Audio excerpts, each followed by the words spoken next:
4. There we go. It's okay, man. Counting is hard. Listen, don't you patronize me. Just because I'm American doesn't mean I'm brain dead. I mean, I am brain dead, but the American isn't why. Hey, man, I still calculate things with my hands. Like, very basic things. I'm just like, oh, and I feel like such a fucking chimpanzee when I'm sitting there with my fingers out, all like, oh, and that's 5 plus 12. And, oh. Gotcha. I'm bad at numbers. Numbers are hard. For the podcast, I think for the podcast start, I'm just going to do a fade in, kind of like Best of the Worst does it. Yeah. If that's cool. Yeah.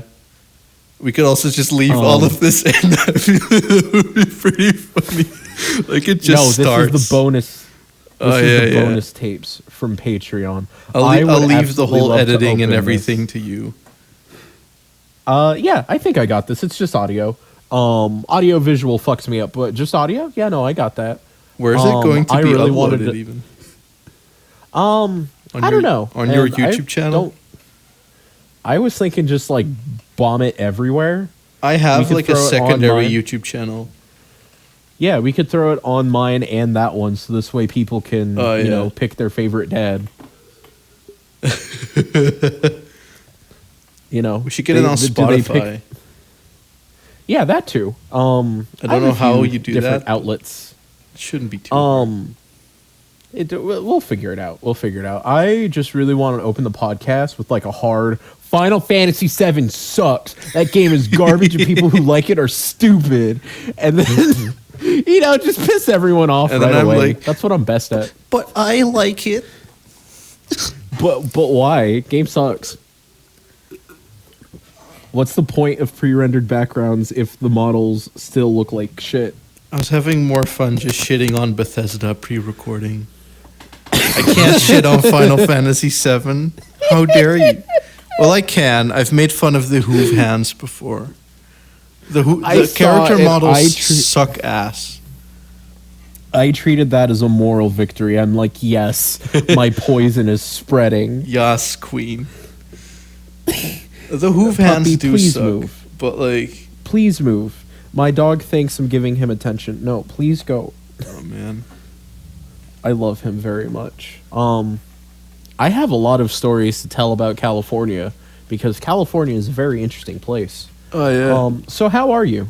How are you, Mr. Thor? I'm okay. I'm working on my magnum opus video game. I just made a tree. It's going pretty well. What is this project going to be called? I don't know. I also just realized when you asked me, like, okay, what's one of the topics you don't want to talk about? I was like, my video game. And the first thing I mentioned is my fucking video game. But hey, don't worry, we can cut this part out. We can say as many racist things as we want right now. The reason I was like, nah, don't make it public is because I want to formally announce it with like a tweet with some screenshots, but I already did that, so it's cool. Yeah, I noticed. That's why. Yeah. Yeah, no, it's cool. You know, it's cool. Who's panicking? I'm not.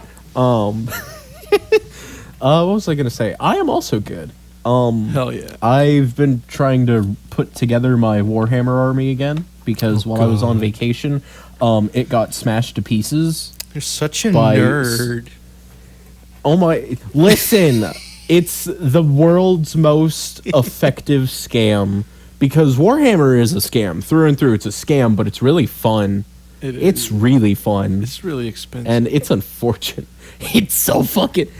So each little faction has their own rule book that has all the information on all their models, right? Yeah. Like their attack, defense, all that shit, right? Yeah. Do you know how much one of those books costs? $200. 50 USD. Oh. Mind you, there are close to like 8 factions, and if you're including sub-factions, it's closer to like 15.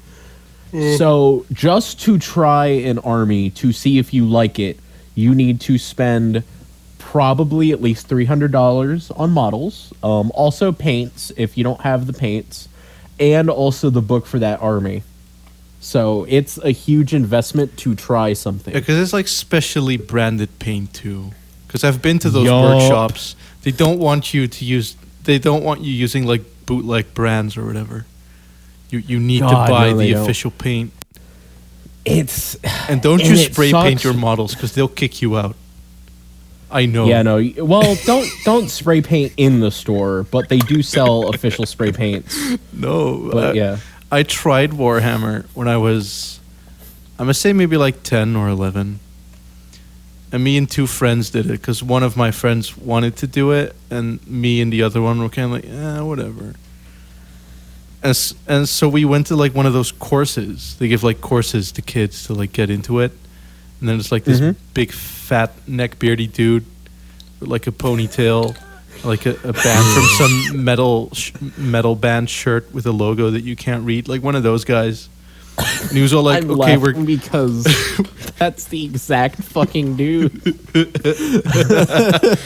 And he was like, "Okay, I'm gonna give you these two like these little models, and I'm gonna give you all homework. You're gonna take them home and you're gonna paint them this way." Oh God. And we were like so offended by the prospect of this fun thing becoming homework that we were just like, you know what? I have a brilliant idea. We're going to make the Gold Army. And so I asked my dad if he had like a golden spray paint can, which he did. And we just made them solid gold. And then when we came back next week, he was so upset. He told us to like just go away. He was going to call my parents. Excuse me, Mr. and Mrs. High Heels. Your son is not taking the Warhammer hobby seriously. But that's cool. Like, what's more imposing than just these solid gold fucking knights coming at you? I'd be scared. I'd be so here's blind the thing with Warhammer. To begin with, it is not uncommon to first. It's called base coating, spray painting your army all one color, and then picking out the details. Because base coating by hand it leads to better overall quality, but it takes forever, especially if you play an army that has a lot of feet on the ground. Like the Tyranids have probably close to 100 models per game. So like, fuck you, paint it all. So what you did wasn't wrong, and that guy shouldn't have got mad at you. He was pretty upset. He was just butthurt.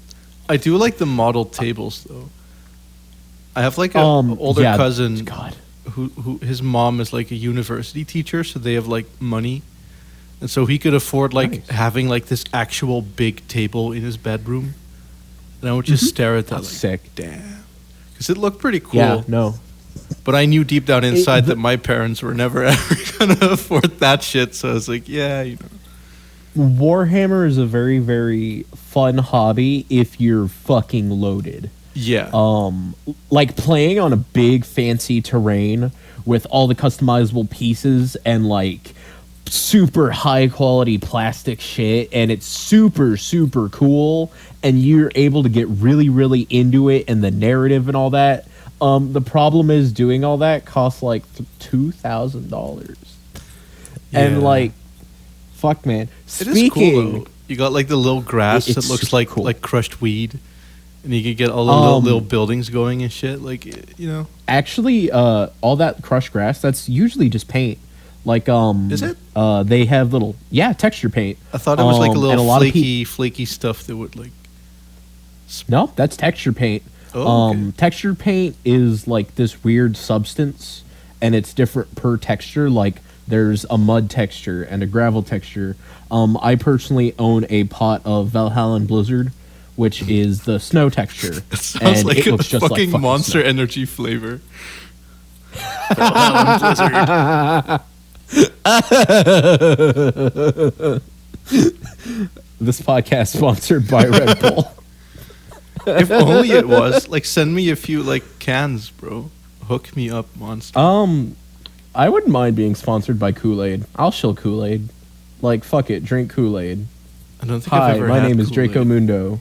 I made a video once. Drink Kool-Aid. I don't think they sell Kool-Aid here. We have other lemonade varieties, but no Kool-Aid. Damn, we're not cool enough. Kool-Aid, I would say is the most indulgent soft drink.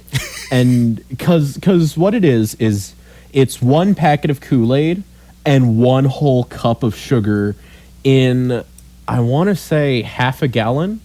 Yeah. So it's really, really tasty. It's just filled with shit. Kool-Aid is the one like, with like the red mascot who like crashes through your wall, right? Yeah, the Kool-Aid man. He's like, "Oh yeah, children, that's all I know about. Drink from me." Speaking Drink of expensive my things, juice, child. Man, not in America. Speaking of expensive things, do you want to know what I fucking saw? What I fucking saw in California. Shit, clapping. So no, I was smacking the table. Uh-huh. This makes me hit the desk. So I went to a bike shop, like a regular two-wheel bicycle shop, in order to start investing. I was going to look at getting a bike to get around since I did not have my car in California. And at the time, I was going to live there, right? Right. Right. I go to the bike shop, Thor, and how much do you think a bike costs? 2 wheels and a handlebar? Oh, they'll easily like go upwards of like 300. Right, but let's talk a cheap bike. Let's talk middle grade, you know. Well, my bike was $20 because I bought it from a dude who stole it. But I've never actually bought a bicycle at a store. You can look up some prices, and you'll find that it is, between the $20 and $300 range, right? Yeah. I found a bike, goddamn $7,000. Oh yeah, and if I'm they're like, like what? Gazelle bikes or whatever, like the really expensive brands. Thor. Those are Hear stupid. me the fuck out. Those are Hear insane. me out. I almost panicked with how upset I was in that store. And I looked at the owner and I said, for $7,000, I can buy a car, a motorcycle, and a boat. Yeah, but if you're like ancient as fuck and you got like your fucking old people money and you want to go on like a biking trip, then you're gonna buy like a fucking bike for like 5,000. Fuck that. And No, you're just I'll gonna buy a go motorcycle for like your- 5,000. Your shitty beige bucket hat and your cargo pants, and you're gonna go on your biking trip. I've never been so stressed out in my life. I saw a bike for $10,000 and I'm like, that is a house payment. Yeah. Why would you? It's 2 weeks. What does that bike do? That's That why makes you it buy $10,000. stolen bikes. Just find yourself like a junkie. Well, actually, this might be less of a thing where you like. Holland is a very bike-ass place. Bicycles easily overtake cars as like the primary source of transportation. So, that's interesting. there's like a lot of like underground low-key bike dealers. You know. Hey kid, you want to buy a bike? Well, I live in a shitty neighborhood, so I also have that, but I don't think I've seen anyone ride a bike in 3 months. Then again, it is also the middle of winter, now that I'm thinking about it. So, probably contributes. I just walk everywhere nowadays. Don't know how feasible that is for you. Because I know America is like, the nearest supermarket is like 5,000 miles away, and so I need to drive my truck. Whatever. It really depends. But I just walk everywhere. Oh, God, my voice. I just walk everywhere. It's pretty good. Put on my headphones. It is good. Put some music on, just go for a walk. Get my strut I'm able going. to walk to about half the places I want to go, and the other half I have to drive. Like to go to my little fighting game meetups, I have to drive. But if I just want to go to like a friend's house or the dollar store or the gas station, I can just walk. But if I want to go to like the arcade, I have to drive. So it depends. It really depends on what city you're into. Like the city next to mine, which is the one I drive to, there's something to do in walking distance easily, and you can walk across the whole city in about 3 hours. Oh, okay. But then the other one I live next to, Omaha, is really big, and there's still a lot to do. It's just a lot bigger, but it's not California big. Like San Diego's fucking gargantuan. That place is big as fuck. It's really cool though. Yeah, you seem to be having a good time. The people listening to this won't know any of the context for anything ever. Yeah, but that's okay. You know, that's fine. This is basically just a conversation that just happened to be recorded. But that's cool. Yes, this is all totally natural. Thor, my best friend, who I am not having a fight with right now. Yes, absolutely, Dylan. Oh man, I love fucking with people. It's so fun. It's so easy to just tell lies. Oh my god, am I a villain? I mean, it does rhyme Don't with answer your name. that. Illin Dylan the villain. Oh fuck. My rap career starts now. When I first saw Doji your Reyes, name look out. spelled out, my dyslexic brain thought you were called Dillion. Dillion. God fucking damn. I went to a Wendy's one time, and at Wendy's, what they do, or at least in my state, I don't even know if this is a national thing. They take your name for your order and they put it on your bag along with the order number, so this way no one steals your food, right? Yeah. Right. Lady says, "Sir, what's your name?" I say, "Dylan." She's like, "All right, Dylan, we'll have your food done shortly." Food was done shortly. Came out on time. Tasted good like Wendy's. I checked the ticket to see how they wrote my name. Common spellings of Dylan are D-Y-L-A-N, Yeah. D-I-L-L-I-O-N, and some variations of those. This bitch said D-Y. All right, I'm on board. Yeah. H. H? L-A-N-E-I. H? What? Why is there an H? Well, why is there an H? The hell? Who? What's the logic there? Thor, that's like if I spelled your name like TH, then it's like, okay, we're good so far. You, where are you going with this? Thur. I looked at her and I said, "Ma'am, spell Dylan." She said, D-Y-H-L-A-N-E-I. And I'm like, no. Oh, that's weird. Like, I'll use a lot of hyperbolic statements. I've never been more offended in my life. I would have rather been called a slur than whatever that monstrosity of a name was. If I spell it into Straight Google, up. it just corrects it and says, "Did you mean Dylan?" with like D-Y-L-A-N. So even Google is like, nah, fuck that. That's stupid. Yeah, man, just like, stay in school, kids. Stay in school. Are you out of school? Go back to school, because guess what? Probably need it, bud. It's gonna be one person listening to this whose name is Dylan who happens to spell it that way, and they're like heartbroken now.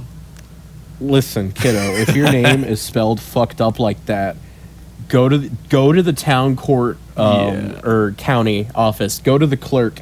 Get that shit fixed. You are not stuck with your parents like naming you some dumb shit. Like, trust me, it gets better. You can fix this.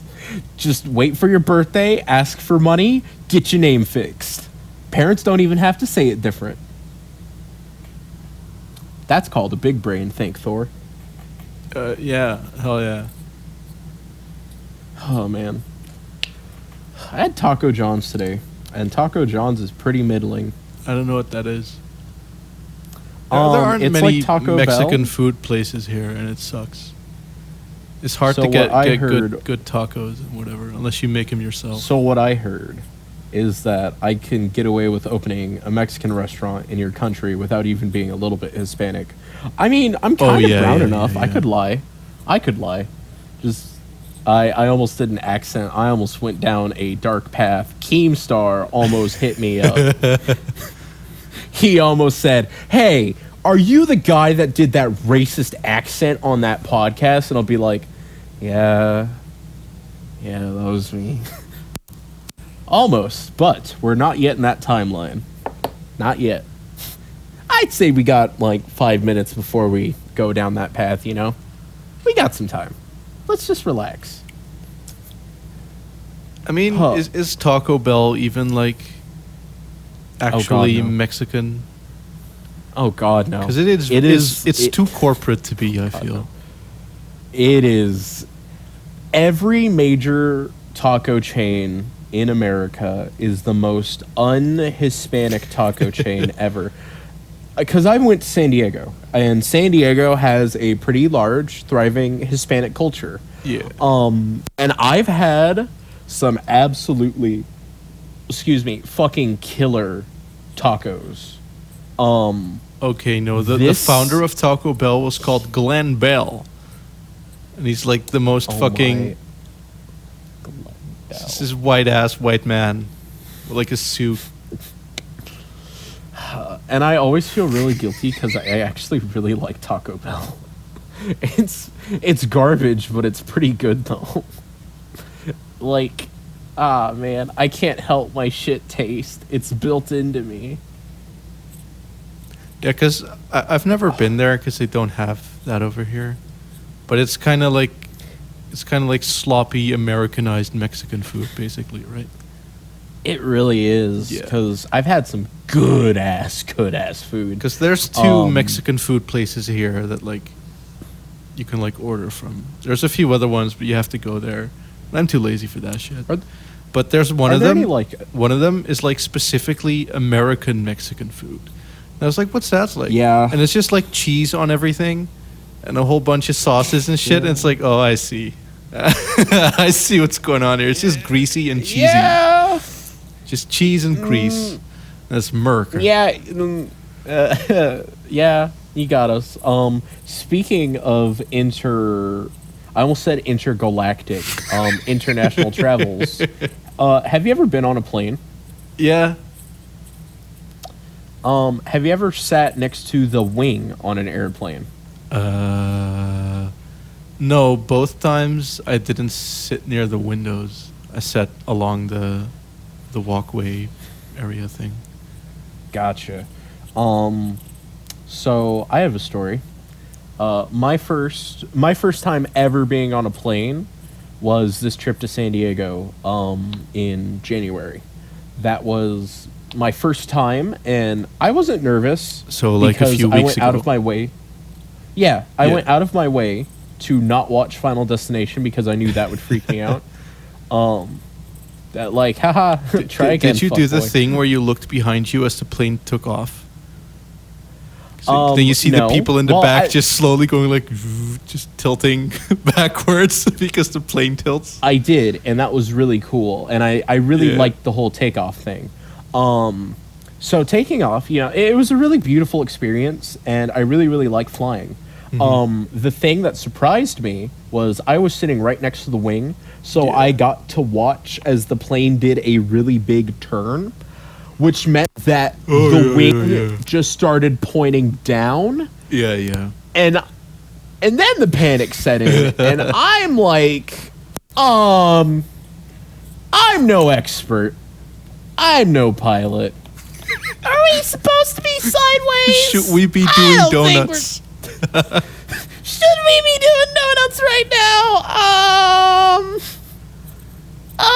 And I shit myself a little. Not actually, but in my head I did. That's okay. And after that, I don't know. Like, nothing scares me anymore.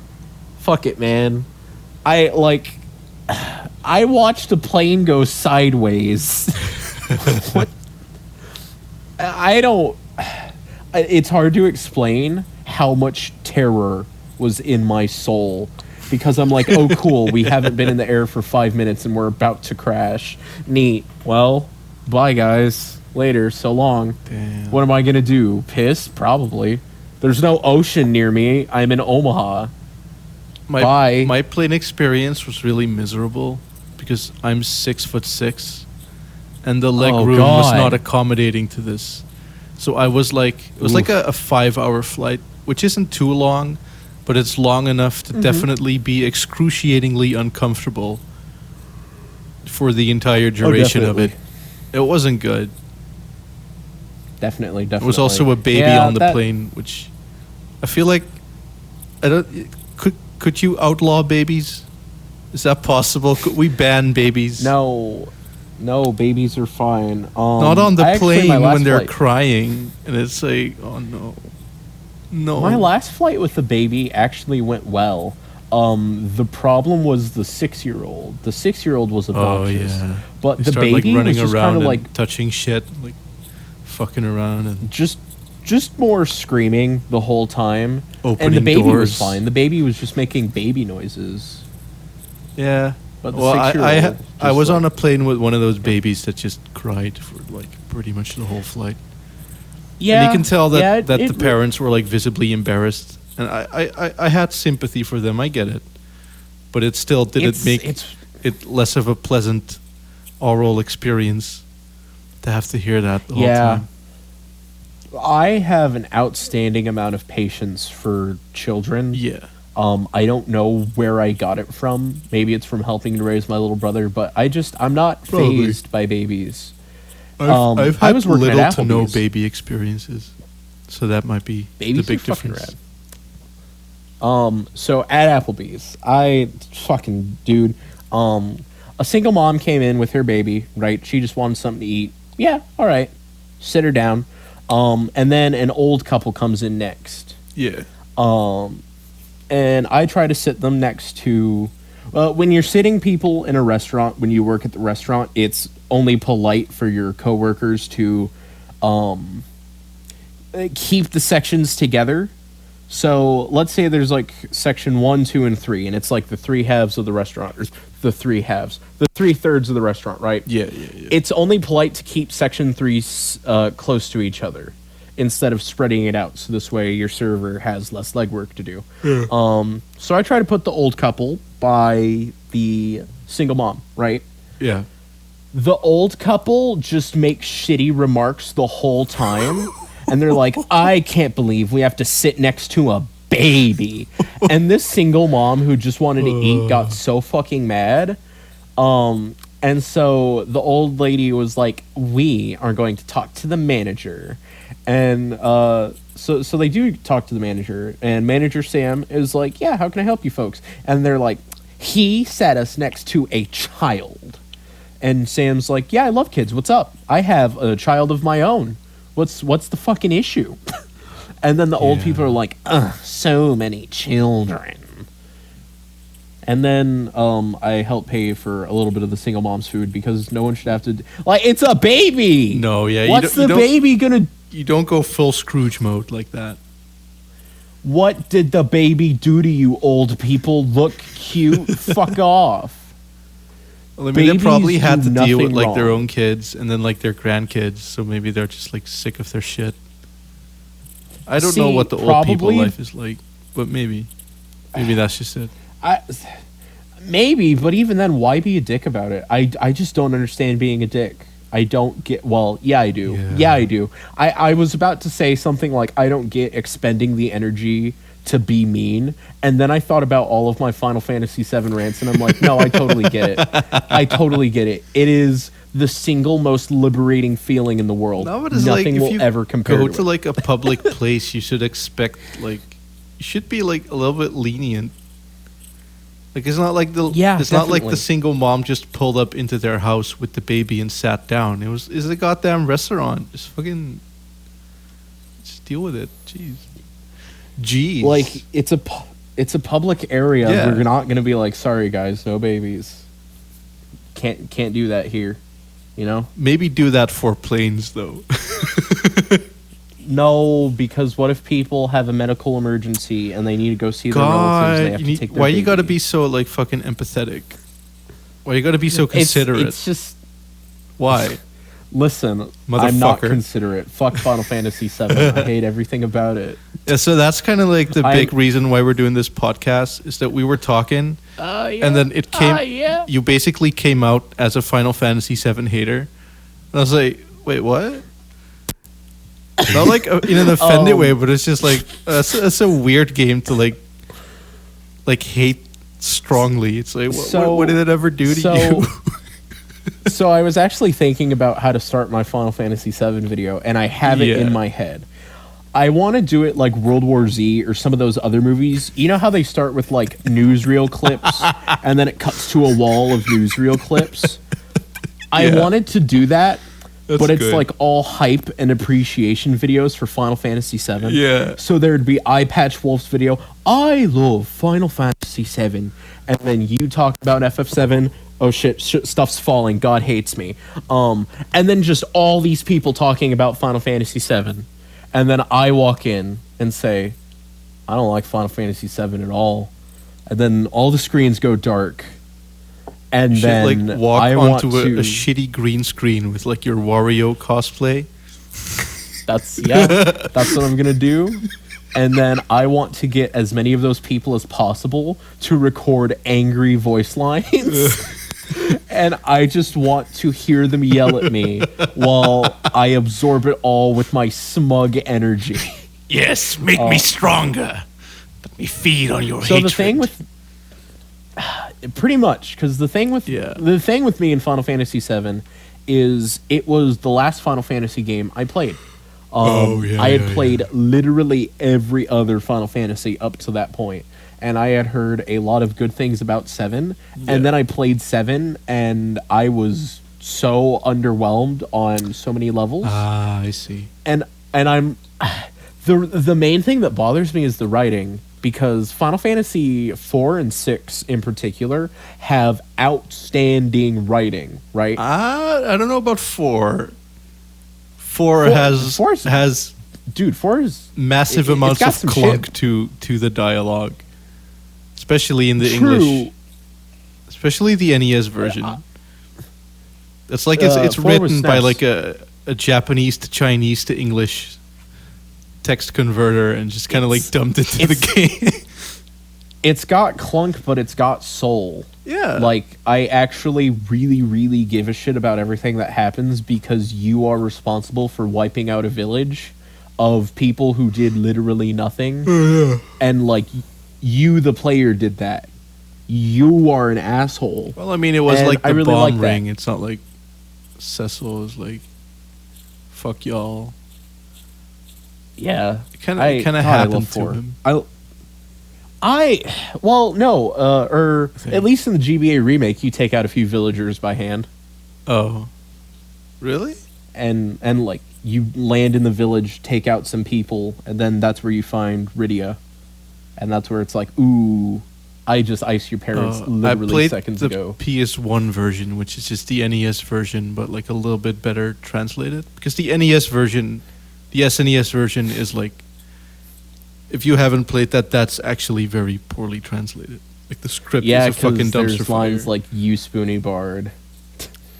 I mean, that's a Yeah. funny line, but It's- there's just a lot of really awkwardly formatted sentences, I guess, is the best way True. to put that. But It's like I wrote it. But the main point being that 4 and 6, if anything, I'll get rid of 4 and say 6 confidently, had really, really good writing. Yeah. I don't get why 7 was bad. Because, like, Barrett isn't fun. Like, oh man, he's Mr. T.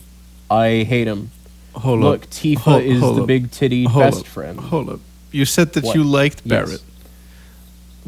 We've I had thought a I did. conversation before about like black characters in Final Fantasy, and you didn't like Sauce because he's like his character Jesus is just the Christ. fact that he is a black guy and nothing much else. And I agree. Shit, lightning. Yeah, girl. Aw, man. Aw, man, that's so bad. It's a bit like that, yeah. I will give Barrett this, that he doesn't go, shit, you know? We don't know. Actually, no, you don't he know does. what the remake's gonna do there. I could the see thing him I going. appreciate the most about I could see it God, happening. I just want Barrett to act like a person and not a black person. Yeah. And it's just because of the way I like skin color portrayed in media, which is auxiliary. I want it to mean nothing because it means nothing to me. Yeah. Like, yes, I am mixed. It means nothing to me. I am still a person. My identity is more than that. I feel like unless it's a Because, like, dude, story whatever. explicitly about race or racism, otherwise, yeah, it shouldn't Like- really have to be a like- big deal.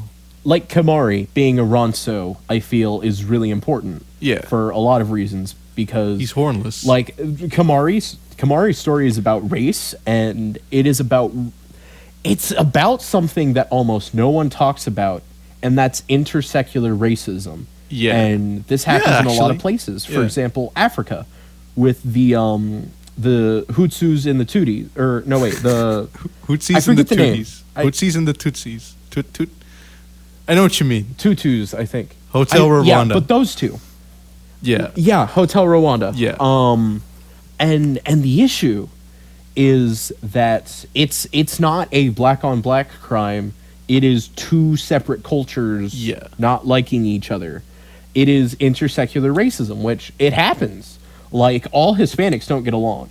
There were depending like on your different area. tribes, For like example- even long before like all the colonialism garbage happened, right? Oh yeah, definitely. yeah. And not a lot of media touches on that. Like where I'm from, Guatemalans and Mexicans do not get along at all. And Final Fantasy X is one of the only video games I've ever seen that touches on that, because Kamari is an outsider to people and the Ronsos, and Yeah, that shit yeah. sucks, dude. That sucks. Like, fuck, man, that must have made someone feel a lot better about themselves. Good job, Final Fantasy X. I love that bit in the bar. Like those two bullies show up and they're like, "Who this?" And then Kamari just decks one of them. That's so fucking that's pretty- satisfying. You rarely I see that. appreciate Kamari learning not to take shit. Yeah, there's so much. Because Kamari is kind of a doormat when you meet him. I love his character arc. You know what a person? Like, I know a lot of people don't. I'm sorry. Oh, go ahead. A person. I know a lot of people personal don't. pet. Oh, We both go ahead of each other and then interrupt each other. You go. You go ahead. all right, are you sure? Yeah, I'll hold on to my thought. I know a lot of people don't like Kamari because he Really? doesn't. He quote unquote doesn't do much. I guess it just kind of stands around and Like- defends Yuna. Yeah. And I want to agree, but then I also remember all of the cool shit he gets and all of the cool shit he does. It also doesn't like help his case that he kind of sucks as a party member until you unlock the sphere grid, like Yeah, bust that shit open. But I mean, he has like more character development than like Lulu, for instance. Oh god, fuck Lulu, I hate her. She's like literally She's just pointless. kind of the same throughout the entire. Well, she serves to have both Tidus and Waka have a character arc, so that's her role, I guess. But she herself doesn't have one. But Kamari certainly does. Like in my soul, I hear the people mad at us. You don't like Lulu? Oh, I don't dislike Lulu. because she's. I do I not dislike Lulu. stand behind that opinion. I think Lulu is fine. I would think she's fine, but one, I don't like fat titties, and two, she's a terrible black mage.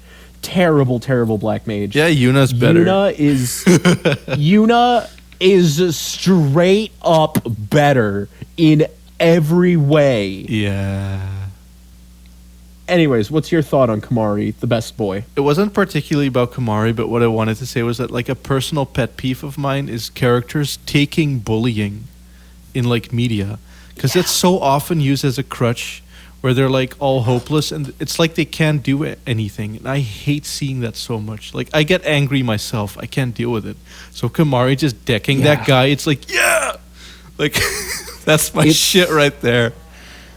America has a very complicated stance on bullying, which is you shouldn't take bullying, but you also shouldn't do anything extreme about it.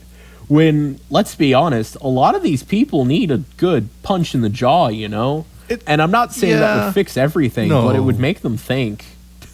I befriended a so- bully that way in elementary school.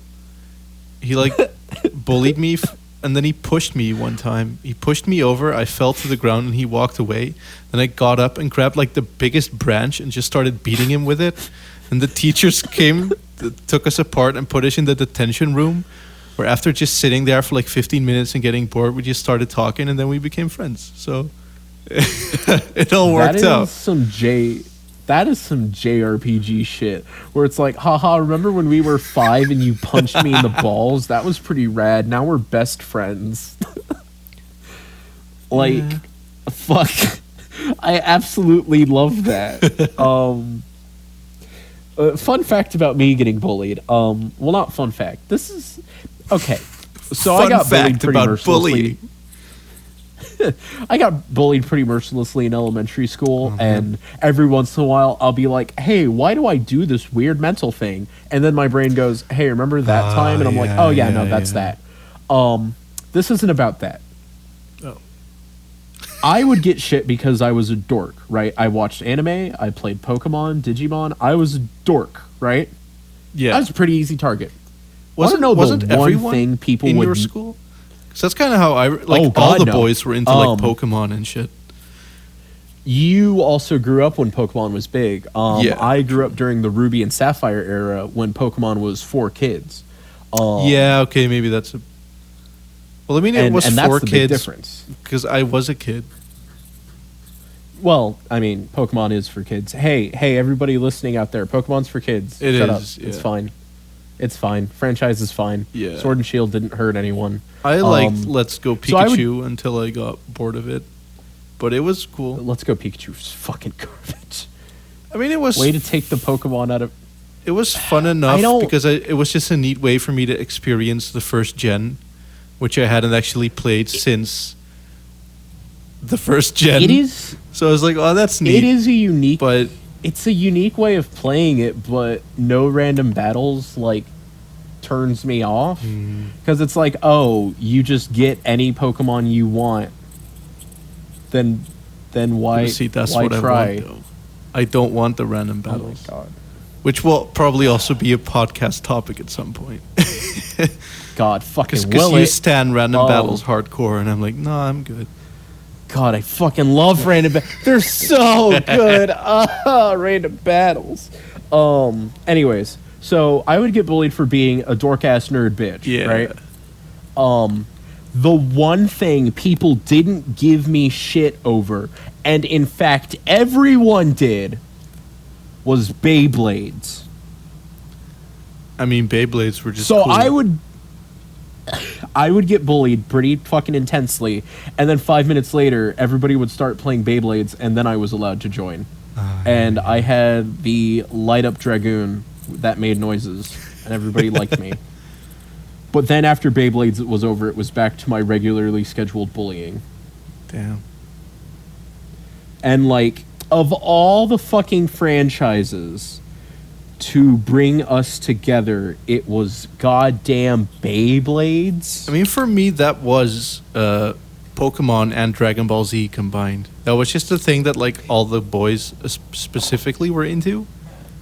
And so whatever... That sounds about right. Whatever, like, other prejudices or squabbles or, like, infights were going on wouldn't matter. Wouldn't matter once the link cables were brought out and whatever. And it was all good. That's cool. Yeah, it was, actually. Like a cool little communal bondage moment there. I love shit like Pokemon bringing together unlikely people. Like, back at my old restaurant job, there was an old man who would come in every Friday, right? Oh, yeah, yeah. And I mean, this dude's pretty fucking old, right? White hair and everything. You talked to me about this before. Yeah, and I wanted to share this with the people because it's super cool. Yeah. And he'd always be on his phone reading the newspaper, right? So one day I take a peek at his phone. He's playing Pokemon Go. And I'm like, you play Pokemon Go? He's like, yeah, sure. You want to see what I got? And he starts going through, and he's nicknamed a bunch of them. He shows me the gyms he's claimed, and I'm like, damn, Pokemon is fucking universal, dude. That's magic. But then we get the Pokemon fans who are like, Pokemon is too easy. And it's like, it's not easy. You're just 30. You're 30. You're smart. Okay, Thor, when you were a kid, did you know about the same type attack bonus? No. Did you know about EVs and IVs? No. Did you know the difference between physical attacks and special attacks? No, I just kind of like played the game. Pokemon's pretty fucking hard if you don't know those things. I mean, Pokemon, go ahead. I got a Game Boy Color with Pokemon Red when I was either 4 or 5.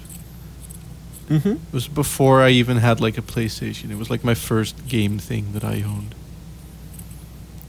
And it took me ages to get through the game because I didn't understand anything. My grasp of the English language wasn't very good either. But I still had fun just like dicking around. And again, it brought all the kids in my neighborhood and at school together because we all played it.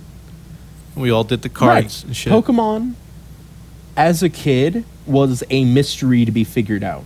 Why is Arcanine stronger than Rapidash? Shit like that, right? Like, what does the attack stat mean? I bet you didn't know that in generations 1, 2, and 3, that each type had a special or physical attribute.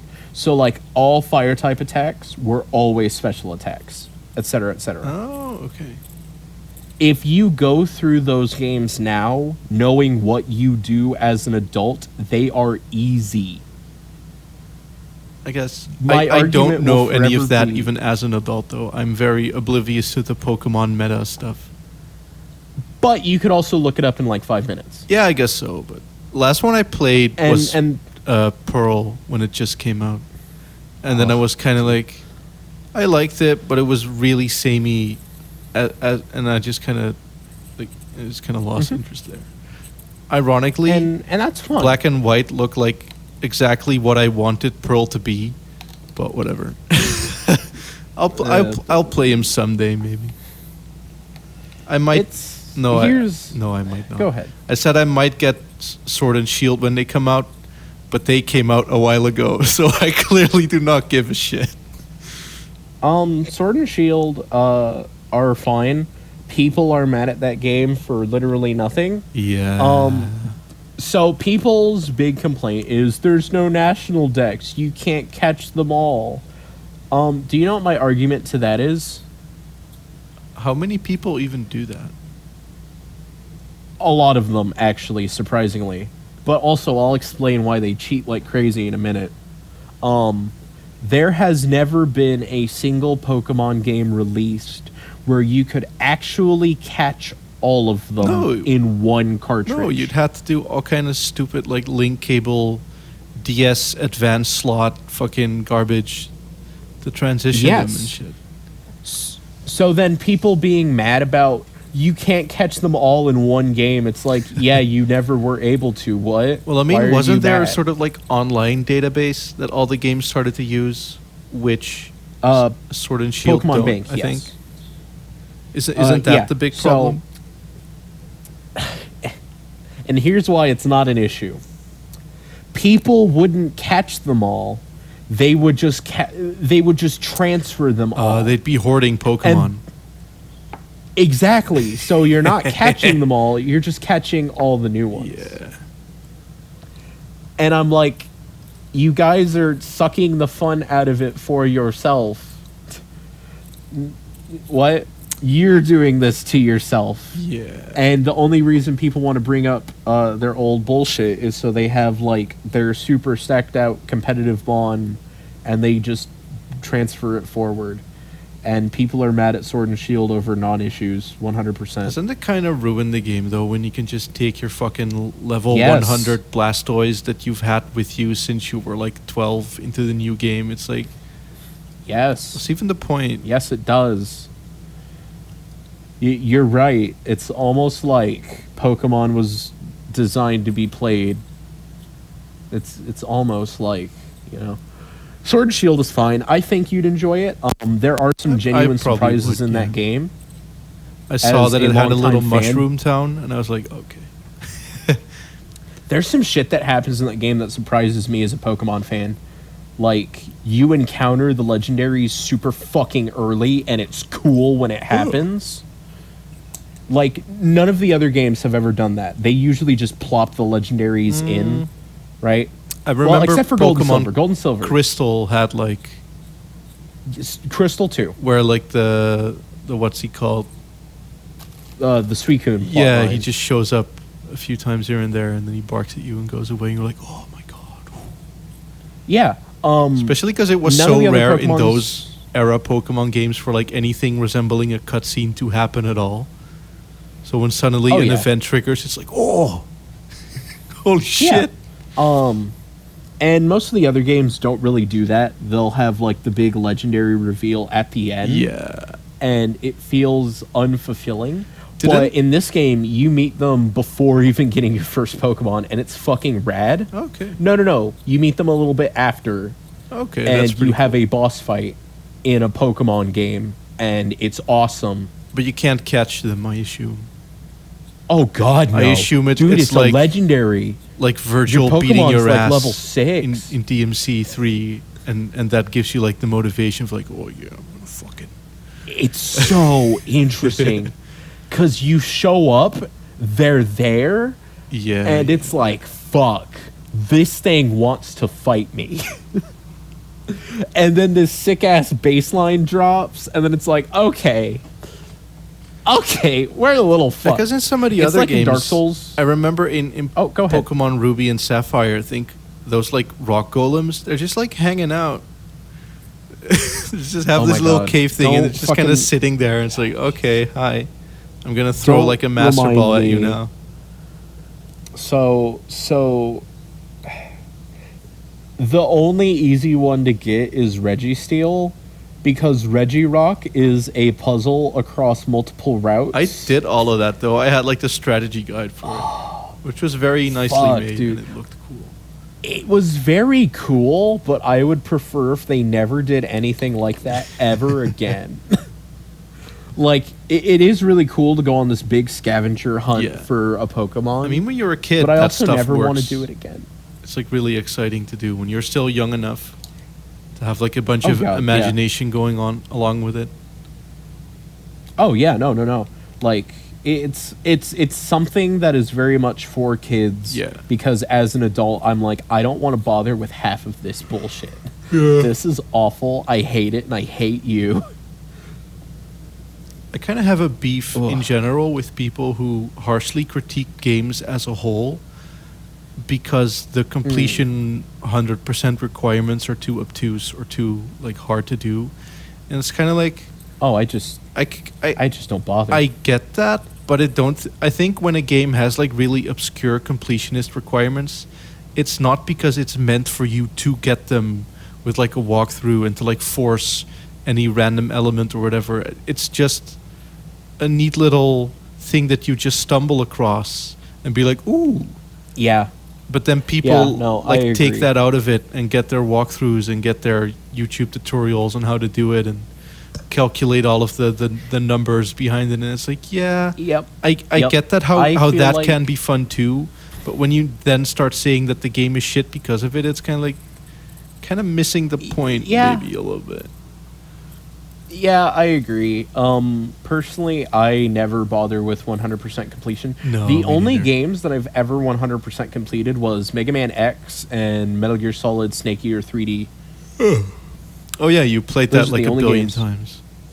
Oh god, dude, Metal Gear Solid 3D is fucking amazing. Yeah. And on my new 3DS, I recently went through another playthrough again. That game looks fucking gorgeous. On the new 3DS, it looks more or less like the GameCube port. Yeah, on the DS screens, I played it with like my capture card setup, and every time I looked up at the monitor, I was like, ooh. It doesn't look great blown up, but on the DS screen itself, it's like, yeah, it's one of those ports where it's kind of easy to go like, why do this? But it works really well, and I enjoyed Oh playing it. god, I love the control scheme for that port. It's fucking amazing. Yeah, they work really well with the I- limitations. I honestly prefer the 3DS, the way that the 3DS version controls as compared to the PS2 and PS3 versions, I also love, which is this is like a weird detail, but I love how like the alert and caution thingies look on the bottom screen. Very, Oh, very God. neatly stylized, Yeah. and they look like really crisp and sharp. It's nice. It's so good. absolutely love everything about Metal Gear Solid 3. Buy I Snake think that Eater might be one of my 3D. top 3 games. Yeah, Straight up. It's God. I feel like most the people only would say mistake- that, but all of them would go for the PS2 original and not the 3DS version. I like the custom camo system. It makes doing an extreme run very, very doable. I don't think I've ever because fucked with fuck that. trying to do. Oh my god. The photo camo. You're able to cheese it pretty easily to be able to get 99% camo just about anywhere. Which you can take a picture and then like extract camo from that. Yeah. Oh no, I've never done that. The thing I didn't is, even know the game had that. It doesn't do it well Oh. at all. So more or less the picture you took becomes the texture on the sneaking suit. And I remember taking a picture of flowers outside. Yeah. And it gave me 99% camo indoors. Oh hell yeah. This is the indoor flower so it doesn't energy. work. I don't know what metric they use to decide whether or not the camouflage is effective in certain areas, but it's nonsensical. I think it's just It because the doesn't work, I'll 3DS tell you that camera much. kind of sucks ass. It's not very yeah, but nah. Have you ever done an extreme run of MGS3? good. Yeah. I've done extreme What a runs fucking- of all the first 4 games. Well, no, that's a lie. I never done it for the first one, but I did 2, 3, and 4 in like European extreme. Ooh, Surprisingly, 4? in all of them, the final bosses are like the hardest parts. Oh god, dude! Even like that Ocelot fighting the- fist fight in like 4 is like really difficult on European extreme. It's like a miracle So do you that I want to made know it the through cool that. thing? You want to know the cool thing about the Ocelot fight in 4? Everything. It's a lot like the Dante fight in Devil May Cry 4. Each difficulty level it? adds new moves. Oh, So that's why you had such a hard time. maybe. It's such a weird boss fight too because it's hard to discern which parts are playable exactly. Sometimes it's like, should I be Yeah. pressing buttons right now? Is Snake getting punched here canon, or is it because I fucked up? Like, you know, it's kind of hard to really gauge what's happening there.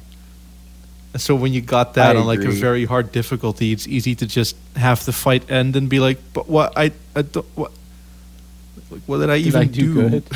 or what didn't I do? That is when you need Platinum Games to step in and give you a rating and being like, S, did it perfect. And then it's like, okay, thanks. I was nervous. Dude, those ratings mean fuck all in so many games. I S ranked and A ranked everything in Dragon Ball Z Kakarot. Everything. Yeah. I got no rank But below it's also, A. And I did not it's- play it's very also well, not a I will platinum assure game. you. Yeah, that's true. I think Platinum does it the best because, like, specifically Devil May Cry games, because those games are mean to you. They Yeah. say, no, you didn't dodge enough.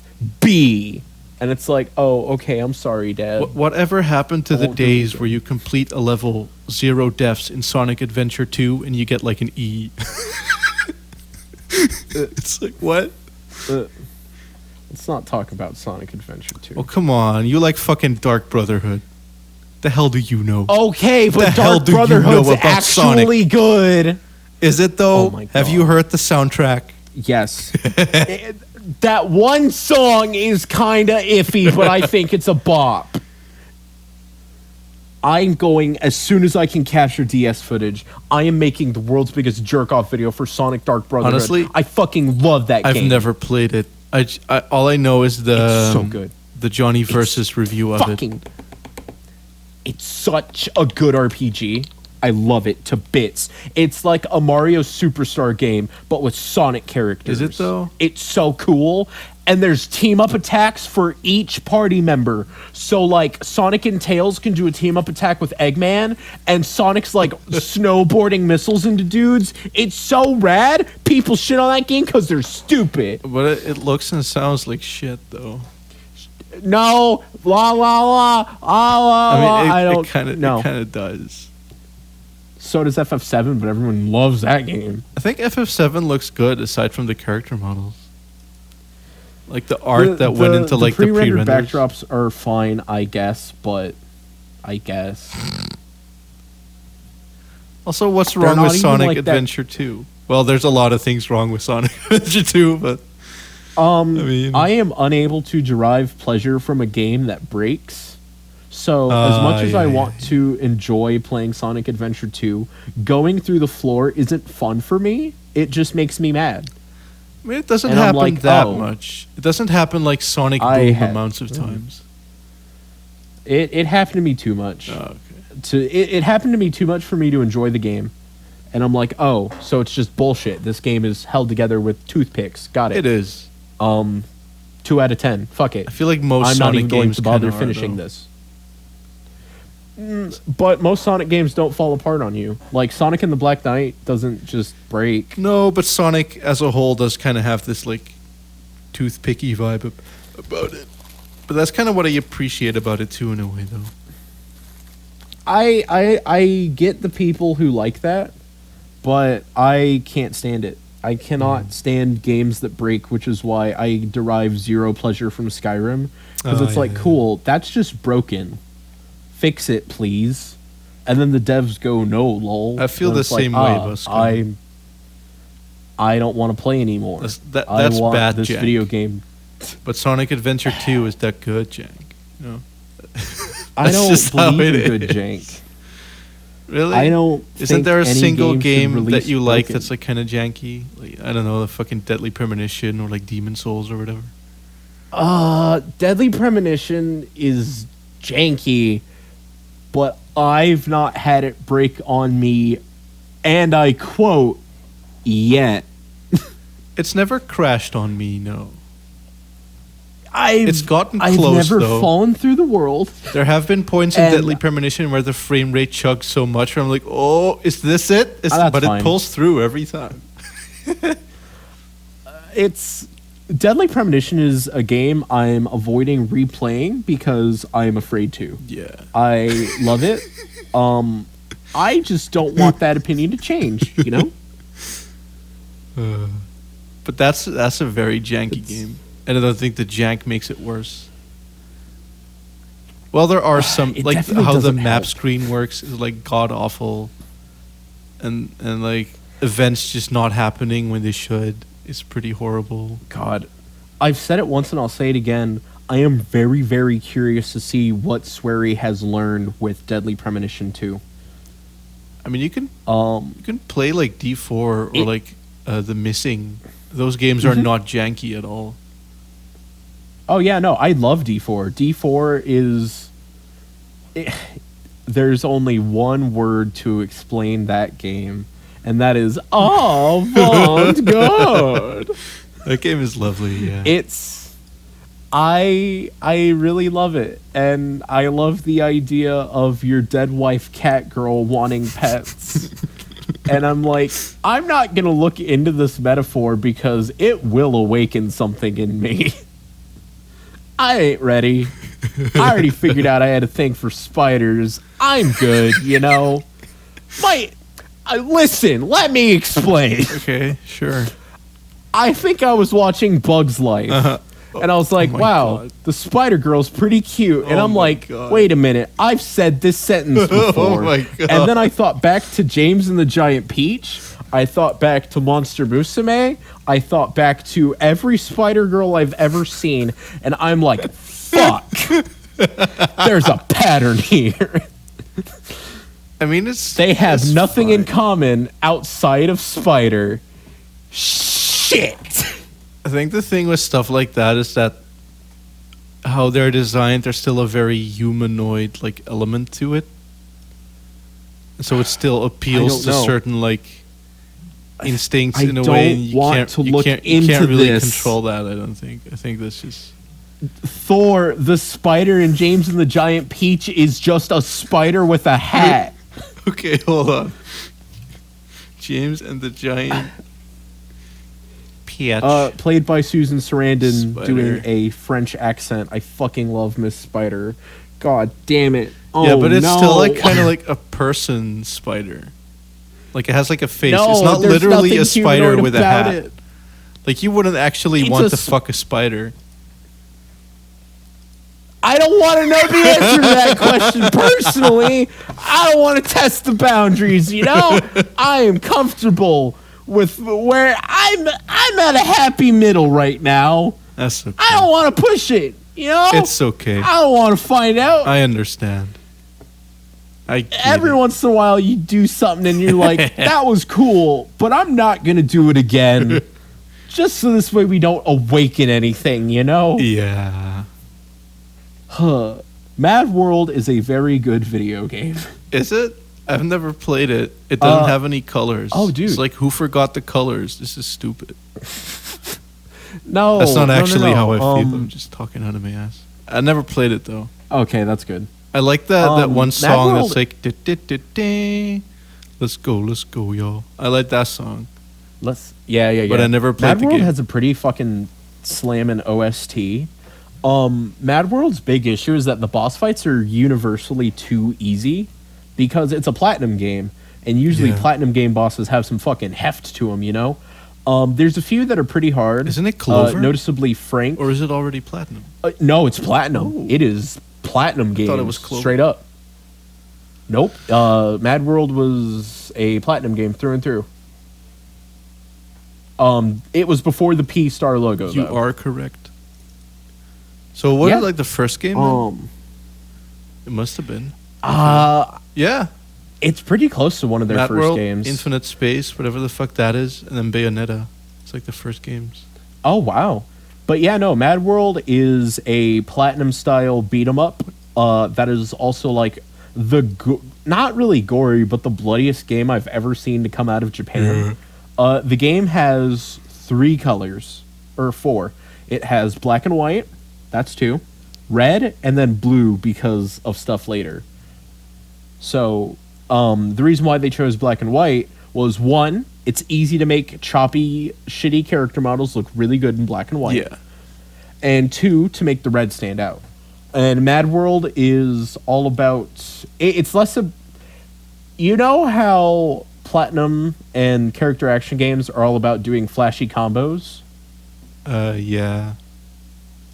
It's not less all, about but- that, more about... It's about flashy executions. Yeah.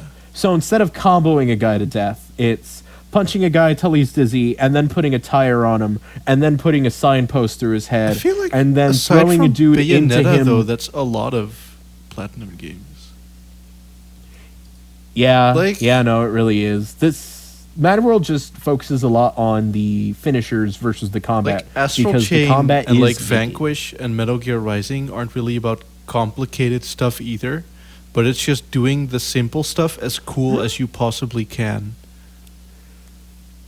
It's not really Yeah, no, DMC-ish MadWorld- in that sense, where it's like really complicated combos and shit. Yeah, MadWorld definitely is not that. MadWorld is there's an attack button, and then there is a chainsaw button, and it's get creative from there, kiddos. Damn. It's a really, really cool game. I like it. Meanwhile, I've fallen into the the music- Infinite Space rabbit hole because I was like, what the fuck is Infinite Space? It's a game what they is made Infinite together Space? with Nude Maker, who's the company that made Nightcry. And yes, that is their name. And it's like a space simulator game. Like fucking like FTL or whatever the fuck. For It's- like the I DS. hit the wrong button anyways. Oh, I thought we were doing the clap. Sorry about that little thing, folks. My dog started barking. Oh, it's a pretty good Yeah. clap I did No, there. that Though. It was had a like good a lot clap. of weight 10 out of to 10 it. clap. A little Proud bit of of you. echo. But no, Infinite Space. a Tell me about powerful it. I clap. gotta know. Yeah. Are you Yes. recording again? Shouldn't we resync? Fuck it. I'll figure it out. I'm a hero. No, okay, whatever. Thor. I've never stopped recording See, those. that's so fine. So that will help me. you'll figure will. it out. You at least have my epic clap. Yes. It's just something. No, Infinite Space, they made it together with Nude Maker, who are the people that made Nightcrawler. Oh. Just that not very well made horror game where After you're on a boat. customizing a ship, oh my god, this game, oh, I remember this. I saw a commercial for it. I really wanted this game. You stop your recording because your dog peaks your audio, and the first thing you do is like, oh, like really loud. Listen. I fucking heard your microphone just like scream. No, it's different, Thor. No, it's not the same. Oh, okay. Oh, this game looks so cool. This is like hype peaking. Wow. That's it. It's just spaceships in like space. It's got RPG Space is elements. really I'm a fucking whore for boring. it. I know. Would you play an RPG that's like a turn-based JRPG with like no graphics, no story, just like the menus and like stick characters? Don't. Because you seem really into like the RPG-ness of RPGs. Don't. And you seem to give less of a fuck about the elements around it, hence why you manage to enjoy things like Sonic the Dark Brotherhood. What do you mean manage? You know what? Yeah, because that's what tabletop games are. That's what Dungeons and Dragons is. It is an RPG without the graphics. Yeah, but you still make them in your Kind head, of. though. You're like with your friends and you're like, I am the Goblin Slayer, Saul Lordrick of Big Dick, and I will slay your goblin and suck your noblin. And then you just like make up the lore and shit. I think that's how they're. I've never done it. It really, really before. depends on who you're playing with, honestly. The way I play is pretty fast and loose, but that's just me. It depends so heavily because everyone tells stories in a different way, you know? Yeah, because like the DM actually like kind of like conducts the story in a way. It really does. And I know that you can buy like pre-written stories, or the DM could actually be like a writer and like. If you up, suck, like, you a do a plot pre-written themselves. adventure, yeah. But that's only for people who suck and are unoriginal. Damn. It's Shade. true. And I know that there's a lot of people who are mad at me now. And the people who are mad at me just aren't very creative. Oh, man. So they'll just find a copy pasta and be like, bro, I am so upset at you right now. I wrote this all by myself. Okay, that's mean. I love being a dick. Live for it. Can't even write their own hate mail. I love the idea of someone so unoriginal they can't even hate you originally. Speaking of mean comments, what is the meanest comment I don't know. What's your favorite silly mean comment? Like they tried to be mean, but they're too stupid to be mean. I don't know. Oh, the comments that actually piss me off are the ones that are so wrong in their logic or reason or lack thereof that I get too many thoughts at once and it just kind of blue screens my brain and I get angry. Like I got one on my latest video that was like, "Never sing again. Your singing voice sucks." Yeah? Like, how blatant would I have had to make it that was like a joke bit? And even then, motherfucker, I was in goddamn key. Like, and this person just thought that I would actually sing that way, like how I did the Whitney Houston bit in the Kakarot video. And I just got like so many things going on in my head at once. Like, how does one become this way? How does one manage to be this dense that it just whooshes over you completely and you're just like, oh, Yeah. this sucks. But I don't really get a whole lot of really mean comments, and when I do get them, I tend to just like do like the thing where it's just like hide user from comment section, so they can keep on hating, but they're just screaming into the void. Yeah, basically. no, I've actually gotten so far 0 mean comments. No, I got the one person who made their own counter video in the comments. You know the guy that when you say something, they're like, no, here's an essay. I got that. Yeah. But, I'm not going to even, like, be mean to them because they're allowed to disagree. Totally allowed to disagree. I'm not saying that you have to like all this shit or you have to dislike the games I dislike. However, I do get a lot of weird comments about like my voice and or accent. yeah, it's a very curious accent, but I like it. How dare you? But I get people assuming I'm like all kinds of nationalities and ethnicities and whatever. And I just don't really like. I don't know. I don't know what kind of vibe I give off per se because everyone claims that the vibe is different. It is non-American and non-British for sure. And I think, and so people don't know how to categorize. it's the thing with you, because I don't have a distinctly Dutch. You accent really don't, because I learned English at like a young enough age, so I don't have that like thing there. It just kind of developed alongside my development of the Dutch language. And that's the cool thing with it. Doesn't really have that either. I have a lot of, and my English is completely stapled together from like growing up listening to like rap music, hearing like a lot of British English on the TV, watching cartoons and shit, and video games. And so there's just a lot of things that I will say one way because that's just the first way how I've heard it said. And that's just the impression it made. And so that's how I'll say it.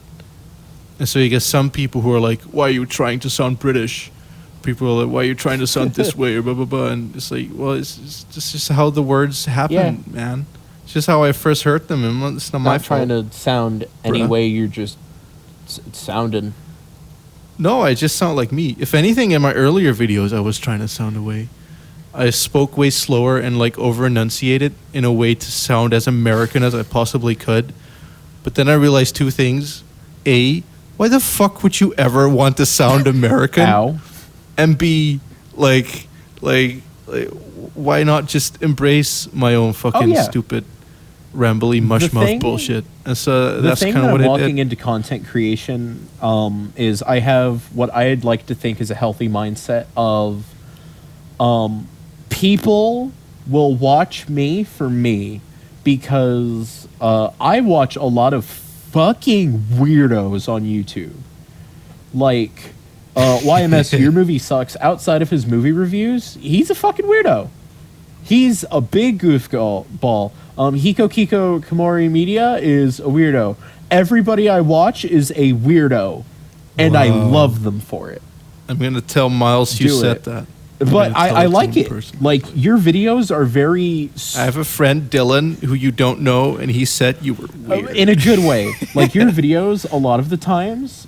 No, I'm not going to at that. I'm just going to... Just at him. Just be like, hey, at Draco Mundo says you're weird. And then Hiko Komori Media will be like, I don't really approve of him calling me weird. Here's a call-out video. This motherfucker just streams on YouTube. Who uploads VODs on YouTube? I love his rants, though. He's a really good speaker. Yes. He's like very entertaining when he just rants about stuff. And it's I know it's bad for his mental health because he does get like really upset about some things, but when he's actually angry about something or has a bone to pick, he gets like his best like rants out of that. I feel like every content creator is at their best when they are making the content they like. Like Jimmy Wetzel, have you watched much of his stuff or? He's like I remember he was like a little kid, did like Pokemon vids, and then he stopped being a little kid and he stopped making videos pretty much. I know he streams, I think, but I haven't seen Jimmy is... I still follow him on Twitter. He's a good example of what I'm talking about. When he was first starting making videos, this is a mood ring. I'm sorry. That's my 2IQ-S. I'm sorry? I have a mood ring in my hand, and it changed colors from green to purple, and I was confused why it was purple.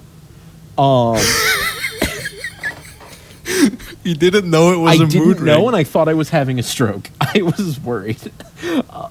It's like, oh, that's weird.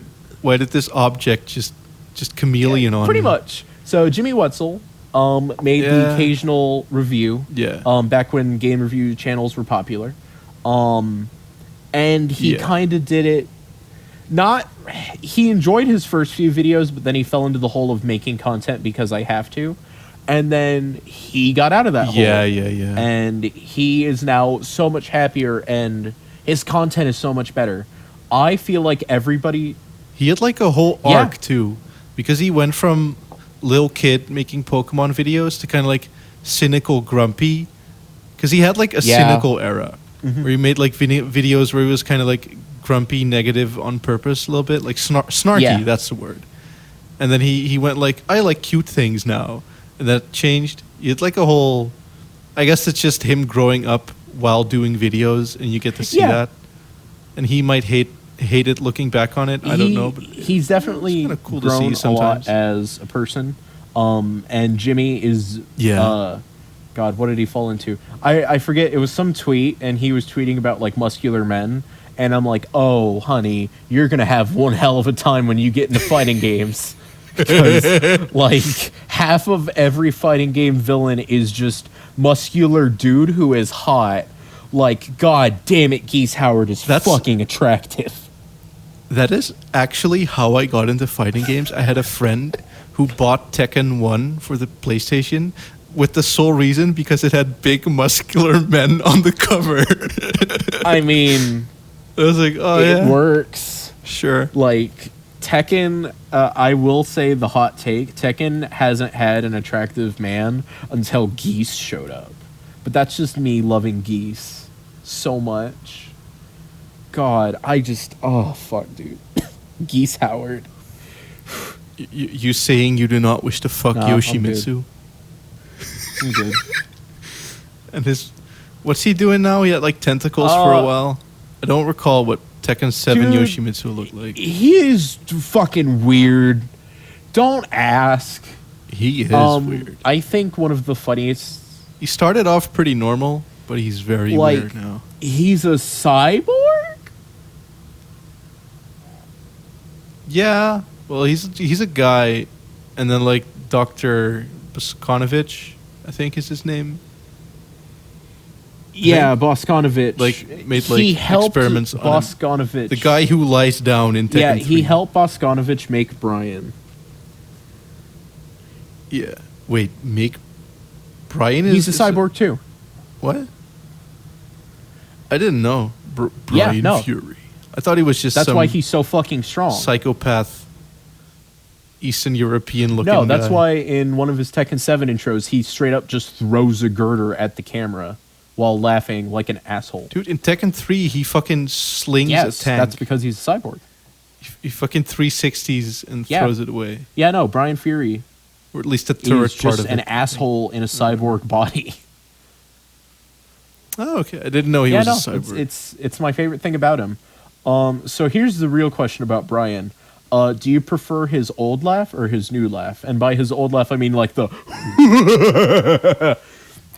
versus his new... I don't know what his new laugh is. It's very high-pitched and like... It is way more... Yes, it's definitely that is better. I love the shit-eating... I love him. And I think my favorite thing about him is before he does his... I like Brian Fury. He's a fun character. I love characters that love being assholes. Because he is unapologetically fucking a dick. And I love him. I don't actually know that much about him. There's not much... Like what his character even really is. He's a cyborg and he's a jerk.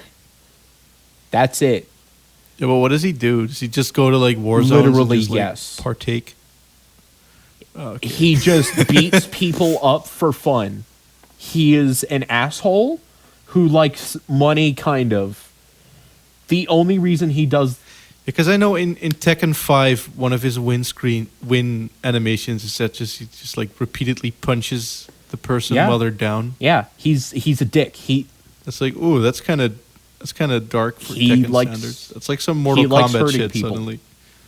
He just likes hurting people. Oh, to each their own.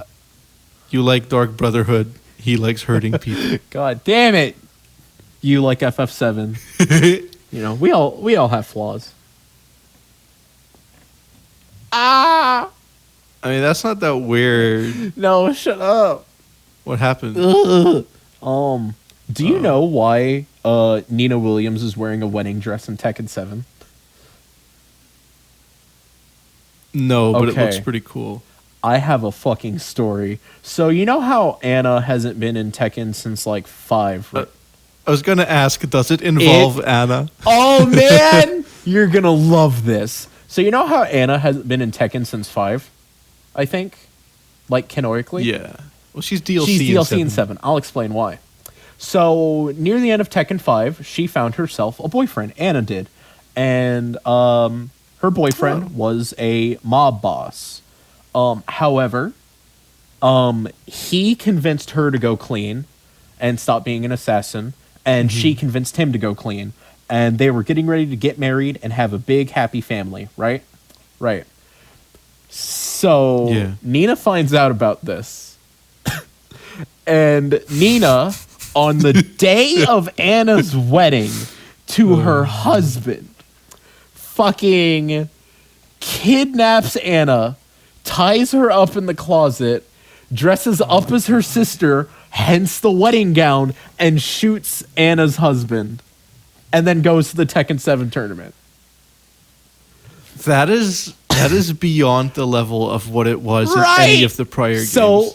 Because I know in like 1, 2, and 3, it's just like, I'm at the beach with these hot guys, and then the other one comes by and like, they're my hot guys now. So we weren't killing people. The level of escalation is so fucking intense. Yeah. So that is why in Tekken 7, Anna is wearing a funeral gown. Oh, I didn't even know that. I haven't seen her default costume because she's her DLC. Default costume is a funeral gown, and I ain't gonna fucking pay for that shit. It's so fucking petty and mean.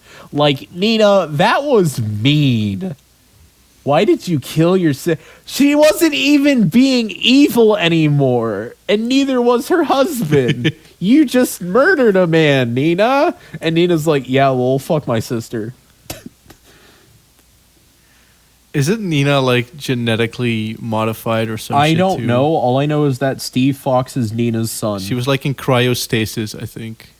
I don't. Yeah. I do know that. I don't know. I stopped paying attention after that, man. I think in 4 it was like Nina had to like assassinate him, but then Lei was like, "No, I'm a cop. Don't do it," and she didn't do it. I think that's how that went. I don't know why Lei is in Tekken. Sometimes the Tekken story is really dumb. Sometimes. Yeah, only sometimes. Only a few times, you know, once or twice, 3 times, 6, 7, 8 times, you know, like closer to 20, but you know, a few. Yeah. I absolutely love Jin trying to bring back Dragon Satan to beat him up to save the world, and then he gets his ass floored. Yeah. He starts like World War III. Yeah, so he starts World War.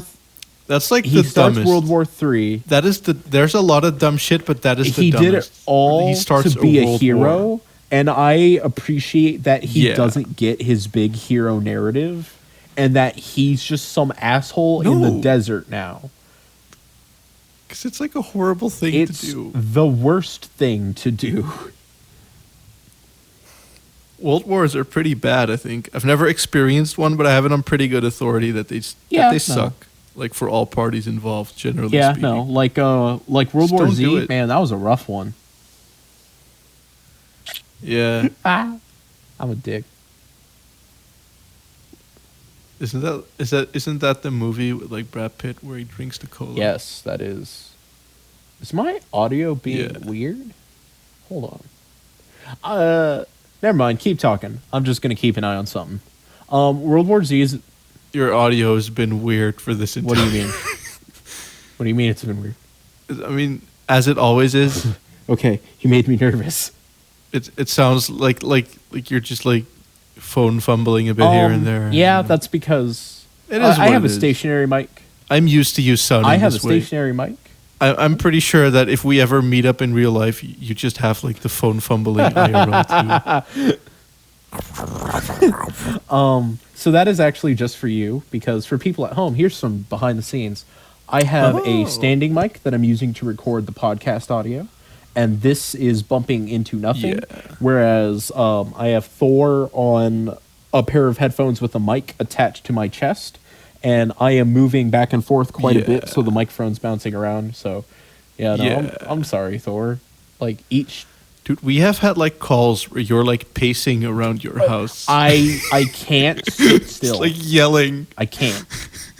If I could move while recording this podcast, I would.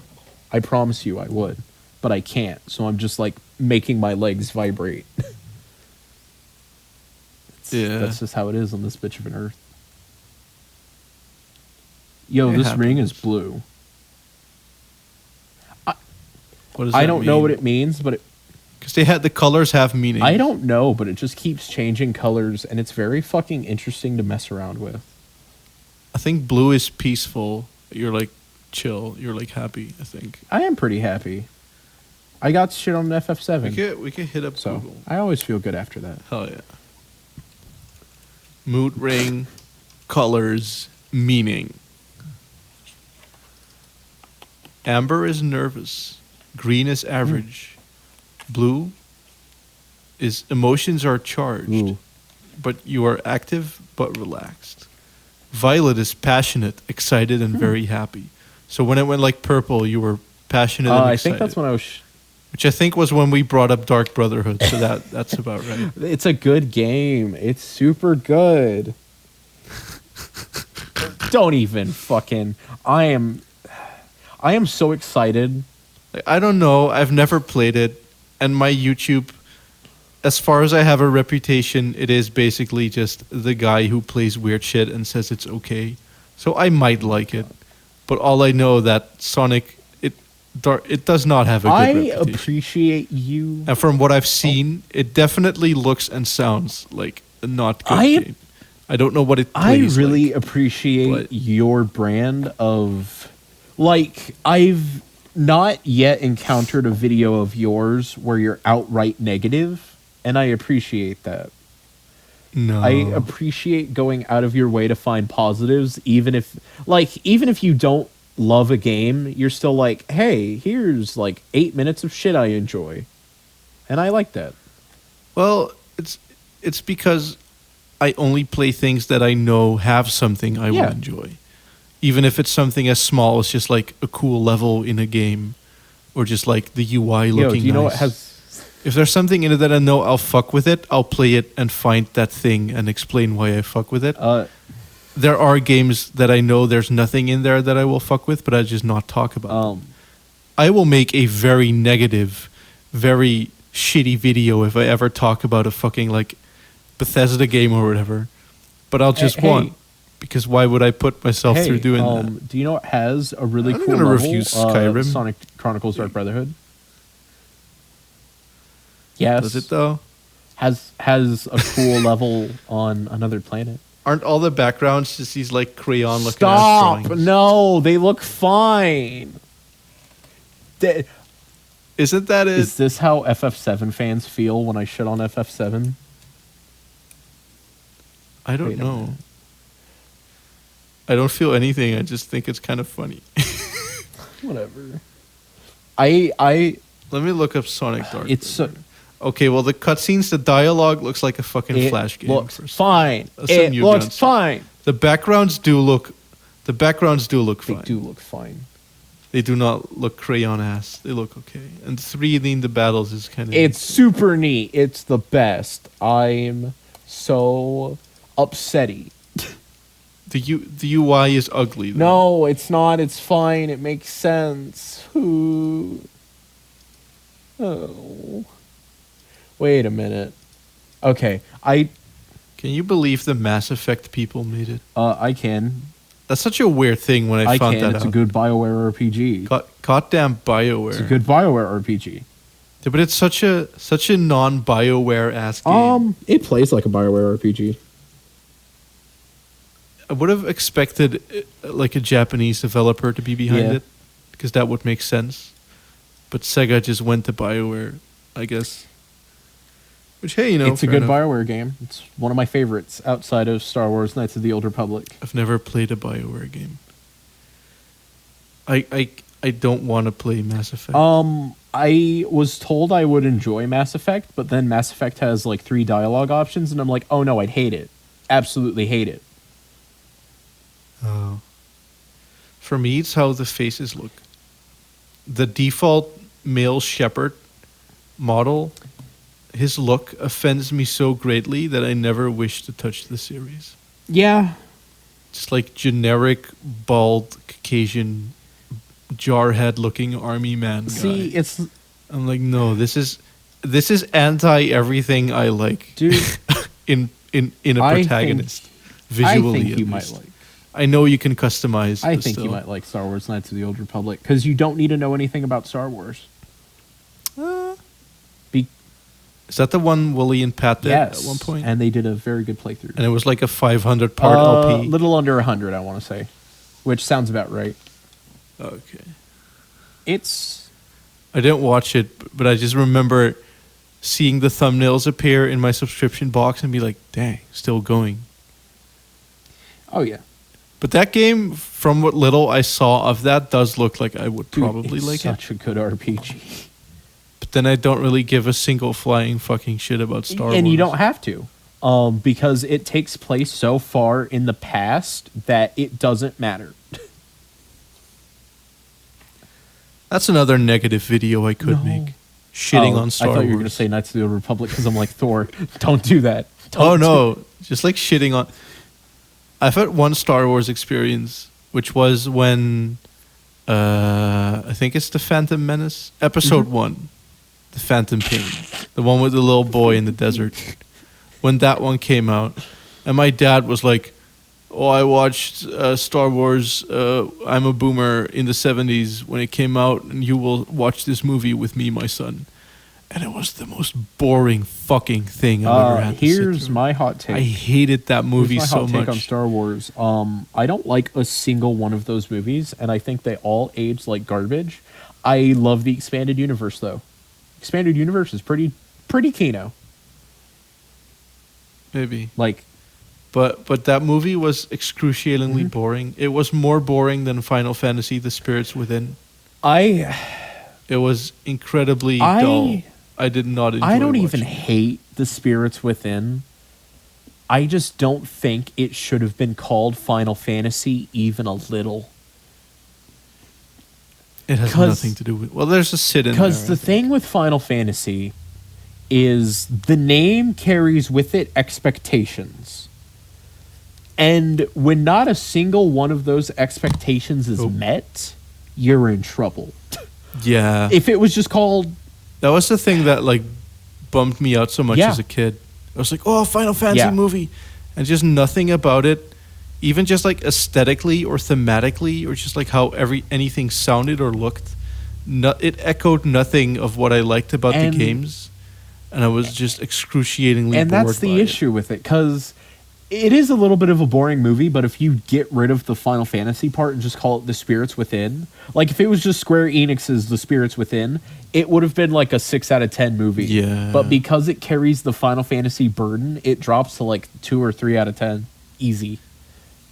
If it wasn't called Final Fantasy, it probably would have made even less money, and it would have just flat out bankrupted the entire company. Maybe. Because it nearly did anyway, which is why they had to merge with Enix. That is true. It could have been so much worse if it wasn't called Final Fantasy. Because at least they got, like, disappointed fanboy sales out of that. That is true. Have you seen the Resident Evil, like, 3D movies, by the way? Like the CG ones? The animated, ones. No. They seem they're cool. pretty cool. In like that is a good word. In like the sense that they're just Resident Evil cutscenes, but it's a movie. Yes, and I'm pretty down with that. The big problem with those movies is that turns out Capcom aren't very good at writing prolonged. They're good at cutscenes interspersed with gameplay, right? Like Resident Evil 2 Remake, for example, shows that off really well. They are really bad at writing one long story, which is part of Resident Evil 6's problem. they cannot do long stories to save their fucking lives. And it's not that these movies are bad. It is that there's... Because a movie is carried primarily by the story versus a game being primarily carried by the gameplay. Unless you're stupid. Yeah. There's no gameplay here. And it's not that the stories are bad. They just don't make all that much sense. But they're also canon. I mean, that's like what Resident Evil stories kind of are. Yeah, it's like, oh, the police station has a goddamn biochemical lab in the basement. Let me just shove this amulet into the door and go inside of it. I really appreciate the remake going out of its way to say this is not the police station basement. That was very smart of that game. Because Resident Evil 2 Classic is good up until you think about the architecture. Why is there no way to get to the second floor? Yeah. But then Resident Evil Remake is like, no, there's stairs. There's stairs. But that's just kind of like how Resident Evil is. Yeah. I feel like you're just supposed to kind of take it and not think too much about it and just have fun. It's a very popcorn-ass series. 2 and 3, I'd say, are pretty good. Especially 2 Remake has me excited for a serious version of 3 because I really like 3 a lot. Yeah. Like, a lot. I have also not played. Dude. 3 is awesome. So you know how Resident Evil 2 has scenario A and B? Resident Evil 3 has closer to like Shadow the Hedgehog's branching paths, where every once in a while... That is not a USP. That is not a selling point. Hear me out. Comparing it to Shadow the Hedgehog. I like the branching path system in Shadow the Hedgehog. I think it's cool. It's because a cool idea. You can bounce back between... Because sometimes you find out some shit in the hero story and you're like, oh shit, fuck you guys. I'm going to be evil now. Yeah. Or whatever. It gives you narrative freedom. Anyways. Shoot the black creatures. What was I going to say? So in Resident Evil 3, every once in a while, you are given a binary decision. Like, fight Nemesis or run away. Yeah. And that changes things in the game. That changes events later. And so each binary choice changes things in the game and changes which enemies show up where, what ammo gets dropped where, etc., etc. So instead of having just 2 scenarios, it more or less has multiple. And there's a section in the hospital where you get into an elevator and you can go to one of 3 floors. Yeah. And the game changes depending on which floor you go to first. Oh, yeah. That's... 3 is super cool. I have this weird thing where like some Resident Evils, because I've played some of them, but a lot of them I also haven't played, but I have like watched extensively in various forms, so I know them all. But I know them all in kind of like a vague mishmashy sort of way. Yeah. So you said like the hospital, and it conjured up images of Resident Evil Outbreak. Yeah. Because it has that exact hospital. Yep. And I was like, oh yeah, that's where the guy comes out of the fence all the time. But like, no, that's in Outbreak. I don't think 3 has that. Like, this isn't even a podcast thing. This is just you and me. If I ever get my PS2 emulator working, do you just want to play like Outbreak one of these days? That sounds like a ton of fun. Yeah. Like, yeah. I've always wanted Outbreak to. Because with people sounds like so much fucking fun. Yeah. Playing it on your own is okay, but you can definitely tell where there's like these boring draggy bits in the game, and you can just tell like these would have been fixed if I had like 1 or 2 friends.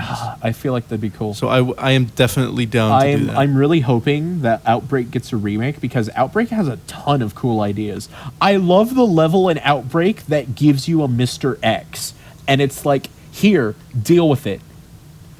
Yeah. And there's so many different ways to do it. Like in theory, you could have one person grab the Mr. X's attention and just pull it away from everyone else. You could have everybody just try to fight it. You could have 2 or 3 people lure it between 2 areas. There's so much that you can fucking do with that, and it's super cool. I love Outbreak as an idea. Yeah. I feel like it just came out in the wrong generation, you know? Oh, like absolutely. like whatever the fuck that multiplayer. It was way too ahead of its time in that sense. If it came out on like the Oh my 360 god, or it would have whatever, blown up. yeah. It would have made people shit. And doesn't Capcom, aren't they working on like an Outbreak like thing or whatever? It's not its own game. It's the multiplayer mode of RE3, Oh shit. or it'll ship along with it. I really, really hope. Project Resistance My God, I RE systems. yeah, I really, really hope that is. I want. It's not like Outbreak. Fuck, I want it to be Outbreak. It's more like Dead by Daylight. It's more like Dead by Daylight or Friday the 13th, where one person is like the nemesis. That's slash not a Mr. bad X, idea. and the other people Okay, are. It's not a bad pretty idea. fucking. But a lot of people were upset because they just assumed it was going to be Outbreak 3, and it's like I'm happier with this. they would have called it that if it was. I'm happier with this. I'll be honest. Like, listen, I know we just sat here giving Outbreak a hand job, but god damn it, I want to be Nemesis. Do you know how fucking cool that sounds? Evolve, but in the Resident Evil universe? That's fucking awesome. That's so good. But yeah, like I was saying, fucking Outbreak ruined my Resident Evil memories. Because when I played through Remake 2, I ended up in like this big. The research facility has like this big circular room with like these three paths Yep. that like branch off. I saw that and I was like, I got like this deja vu feeling. I was like, oh shit. Because Outbreak has like that base, but it's like frozen over. And because I hadn't ever played RE2, I just assumed that that was like an original level in Outbreak. And so in Remake, I was like, huh? I thought I remembered playing this before because I was like, oh, this is where the big bugs show up and where you need to defreeze the one like room. But I was like, no, I couldn't have played this before. This game came out like a few days ago. It was really weird. So, but then I realized it was Outbreak all I along. want to say that circular room part is not in Resident Evil 2. I want to say it's not. I don't. I never played the original. I just watched, Pat play through it fucking 4 times now because Pat loves RE2. Hey, which I can't even be mad. He does. Because that's going to be me with Digimon World 3. I will probably... I love Pat loving RE2. I'm probably going to play Digimon World 3 about that much, which I will play it annually, more than likely, as soon as I can record footage. We should establish this right now. Establish your character. Yeah. Oh, God. You stand Digimon 3 harder than any game ever. And you swear by it. Yeah, no. And like no one has ever played it, I think. Because I didn't know about it. I just thought Digimon World was like a one-off. And when I learned that there were other ones, like there's a PSP one and whatever, I was like, I have no reason to assume that these are any different. But apparently they are all drastically different. So like Digimon World 2 is a Pokemon Mystery Dungeon game. And it's super cool. And it's introduced a lot of dark Digimon to the franchise that are still used. Like Blackware Garurumon is from that. And it's really, really cool. It's just not Digimon World 1. And Digimon World 3 is a JRPG straight up. It looks and like Digimon World 4 is a hack and slash dungeon crawler. Thor, that game is the hardest game I've ever played. Straight up. It is fucking impossible. Mind you, I was playing it with another person who was also good at video games. And... You saying you're good at video games? Depends. I'm good at like Devil May Cry. I'm good at character action games and Dark Souls shit. But like if you... I actually have no idea if I'm like good at I'd like to think I'm... I know I understand them. I'd like to think I am because I can explain them very well. But on the other hand, there are so many games where I just never feel like I know what I'm doing and I just kind of fumble my way to the end. And then reflect on it, and then it clicks together in my head, and I manage to write the video. I don't know if I'm good. I think I'm pretty good. I know that I get like streamer brain with Mega Man X really bad. Because I'm pretty good at Mega Man X. What does that mean? But when I try to stream that... What's streamer brain? When I tried to stream Mega Man X, I fucking embarrassed myself super hard. That was not a good day. Because that's what I was going to say. I have a sneaking suspicion. I'm currently under the impression that I'm probably okay at video games, but I have this sneaking suspicion that if I ever start streaming regularly, I'm going to upset a lot of people. It really depends on how well you know a game. Like, I know Mega Man 2 way better than I know Mega Man X, and I got that game done in 2 streams. No, I think I did it all in one. Let me double check. I did it in pretty close to just one. Because Mega Man 2 just isn't very long, but also Mega Man 2 is just like, I don't know. You're talking like the NES, like Mega Mans. No, I know those games. Mega Man. I know those games, like, or not those games, Mega Man 2 specifically, like the back of my hand. I've only played a little bit of one of the Battle Network games. Battle Network's pretty okay. And that's about all my Mega Man experience. I did Mega Man 2 in 2 streams, so 2 hours. Actually, no, that's a lie. I played that Mega Man kart racing game. Oh, yeah. A couple of months is it ago. good? It looks fun. It's weird. It has a lot going on, but the actual kart racing doesn't feel very good.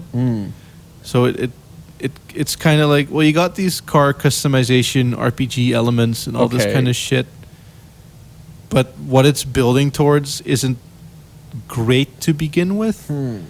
So it's just kind of like, they tried, sort of thing. It's not bad though. You might like it. I thought it was just kind of okay. Like, that Digimon kart racer has some pretty cool shit going on. It's just hard. It is. It's surprisingly It's one of those difficult. games that I would totally get way into as a kid, though. Like, have you ever played the Hot Wheels racing game on GBA? Yo, that game's fucking awesome. No. But it's one of those where as soon as... The thing with the Digimon kart racer for me was that I played it after Konami Crazy Racers. And that game is just actually kind of a masterpiece somehow. So going from that to Digimon racing was kind of like... It doesn't control the best, which doesn't help. And it's got a lot of mechanics. No, but the kind of slippery physics are kind of cool, though. It feels more like a rally game than a kart racing game. That's a really good way of putting it. But I will always stand by my favorite racing game being F-Zero GP Legends on the Game Boy Advance. That game is perfect. Literally perfect. It is my favorite F-Zero game. I've also not played that. I've played F-Zero on the N64 at a friend's house. That was X, I think. And his mom was yelling at us from the kitchen. And so that's how F-Zero is forever engraved. It's like you hear like the and then in the background just like, get over here. Yelling. No. That's kind of how it is with so I love my dad. I need to preface this with I love my dad. God rest your soul, Dad. Love you. Miss you. One of my most vivid memories of him, mind you, I cannot stress how good and gentle of a man he was. But my most vivid memory of him is him screaming at me while I'm 5 years old to eat the McDonald's pancake that I didn't want. And I remember crying and eating this pancake. Thor, he was nothing but a good... It's not even like eat your veggies. It's like eat your McDonald's And he was yelling pancake. at me in Cajun. So it'd be like, I gotta use this pancake now. And I'm just sitting there crying with pancake in my mouth. I mean, McDonald's is pretty expensive. I guess you wouldn't want to waste it, but like... Again, he was a very, very, very, very good man. He never hit me. And I think that's one of the only times he's ever yelled at me. And I don't know why that's my most vivid memory. Just the sentence yelling in Cajun is really funny to me. It really is. Like, looking back, it's hilarious. But, yeah, no. Stares in Cajun. He was from deep, deep Louisiana, and he had a very funny way of talking, and I love him to bits. absolutely miss his voice. It was so fucking unique. I've never heard anyone talk like him. It's beautiful. Beautiful, beautiful shit. Beautiful. Cher. He'd call my mom fucking Cher. It was so cute. He'd be like, now don't worry now, Cher now. Straighten boo-boo out now. And the mom would be like, what? And I'm like, Dad's saying that he's going to take care of me. Don't worry about it. And she's like, how do you know? And I'm like, I just know, man. I am Dylan at 4 years old, and I just know. You could see the future. You could see the past. You could see it all. Dylan, age 4. Yeah, pretty much. That was... We've been going for like 2 hours. Yeah, I know. Way. This is a long-ass podcast. Castle Super Beast goes on for like 4 or 5. Fuck it. We're cool. Oh, okay. I've never actually watched or listened to a full Super Beast. I checked the highlights. Dude, it's a... Which... On their own, it's like, I've seen comments being like, you call it a highlight, but it's fucking 40 minutes. Sometimes, like, with the vomit episode, yeah, it was mostly that. You didn't miss much. The thing that they cut out is primarily the user mail, which sometimes they highlight because there's a really good question. They haven't answered any of mine yet, even though I've had some good ones, Wooly. I mean, I'm trying, dude. Should we do user mail? I have a fan base. I could be like, send me stuff, motherfuckers. I think that'd be cool. Ready for the 30 emails that are like, why does this black motherfucker hate Final Fantasy VII? And I'll be like, you listen here, you son of a bitch. The story sucks. It's unfocused. I don't care about anyone involved. Cloud sucks. Sephiroth is stupid. He could have killed the... If he knew the party was an issue, why didn't Sephiroth just fucking kill him? He could have, but he didn't, and now he's dead because he's stupid. I hate 7. I'm good. I'm okay. Wow. Can we agree at least that like Final Fantasy 12 is good? Oh yeah, 12 is good. I don't see the issue people have. Because people hate on 12. 12 is and fine. I never knew. That's one of those things I found out like years after. Yeah, no. When I started using like the internet more for like video game related stuff, and I was like, wait, hold on, people hated this game. I haven't finished 12 yet, to be fair, but where I'm at, I'm loving it. Is Van a little bit of a sidekick? Yeah, but the game doesn't open with Van. It opens with Bosch. The game goes out of its way to let you know this isn't just about one person. This isn't Van's story. This is the group's story. This is Balthier's story and Penelo's story and Ash's story. This is everyone's story. And I like that. They needed someone who could be mid and bland enough to be able to kind of have moments with all characters and not clash with any of them and just kind of get along. And so therefore he's like a good vessel to view the story through. He's perfect for it. Rather than being a strong character on its own. He's absolutely perfect for it because Van is just as clueless as the player is on a lot of the politics and stuff. It's Vaughn, by the way. It's not Van. I'll pronounce that loser's name however I please. I'll call him bitch tits for all I care.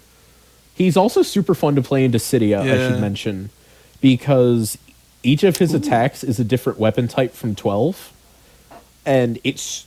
Is he in the original? No, he's in 012, so. And his EX move... Okay, yeah, I've never played that. 012 is so fucking good. I have like the original collector's edition, like a little art booklet. Oh man, that's so cool! I love Dissidia. Dissidia is probably my second favorite game of all time, to be honest. Not the new one. The new one can suck both nuts because the new one... Oh, no. Thor, what's the cool part about Dissidia? I feel like my answer will vary. No, it's fine. That's the cool thing about Dissidia is that there's so much to love. For me, it's like it's seeing all those characters interact.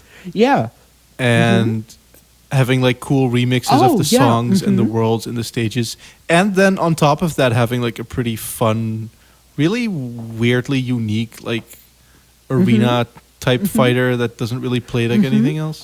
For me, And just the whole package is For is me, good. I also love seeing all the characters interact and also the amazing remixes. Let's not fuck around here. That is the best version of the 1 battle theme, the best version of the 4 battle theme. There's bells, Thor. The Final Fantasy 1 battle theme is bells. That's so good. Bum bum bum bum. Bum bum bum bum bum bum. And I'm like, I am aroused. This is amazing. Thank you, God. And then the Final Fantasy IV battle theme is just a dude going ham on the piano. Did you know that's just Nobuo Uematsu just going fucking wild on the piano? They just sat him down and he's like, oh no, I got a hype remix here. And it opens and you just, God damn it.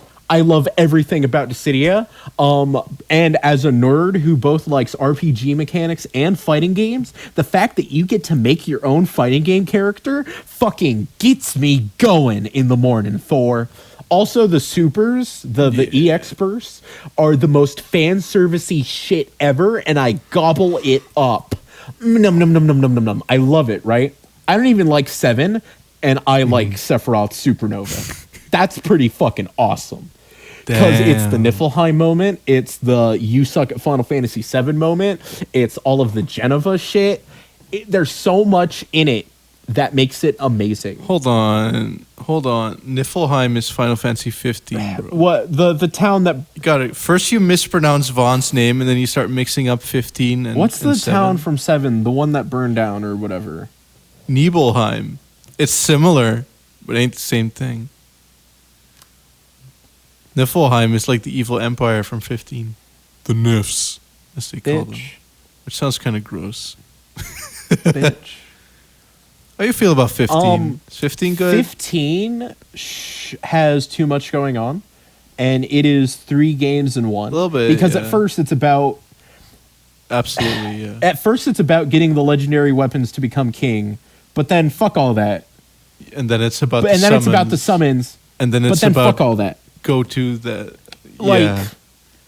I think that's holdovers from all that, because it restarted development like 3 times. It was Versus 15, then it became Final Fantasy 15, and then it didn't make it work. And then Nomura left, and then Kitase, or no, the other guy took over, and then they rebuilt it again from nothing. But then they ran out of time, and so they were like, okay, we can't do it from nothing, so get all the old shit in there too. And so now you have like 3 plots. Here's the thing. Final Fantasy 15 would have been amazing if it focused on just one of those, because collecting all the legendary weapons, that's new for Final Fantasy. That would have been fucking rad. That's a cool idea, yeah. Collecting all the summons. By the way, the summons in 15 are fan-fucking-nominal. That would have been awesome. Yeah, shame you only trigger like 1 per playthrough, though. I absolutely love Titans showing up to beat the fuck out of a mountain for you. That is rad. I love everything about the summons presentation. I love the Leviathan fight. That is fucking awesome. I wish the game was that. Yeah.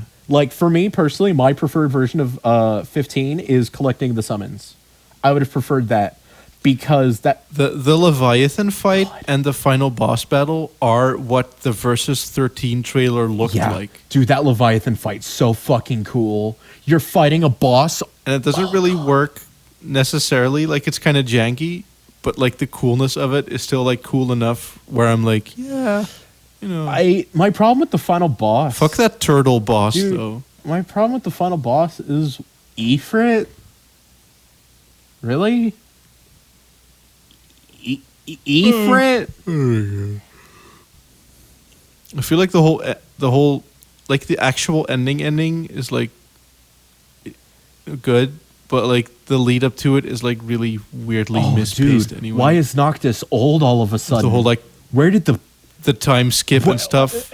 Where did the beard go? The time skip would have worked if there would have been a full proper chapter where you get to then wholly explore the dark realm of the world. But you don't. And then it's like, okay, It's like Noctis. Then it's like a cool thematic thing where it's like, oh shit, there's this entire country that we've bonded with, this entire continent that we've drove around in for hours and bonded with, and now it's all fucked up. Like, that would have been cool.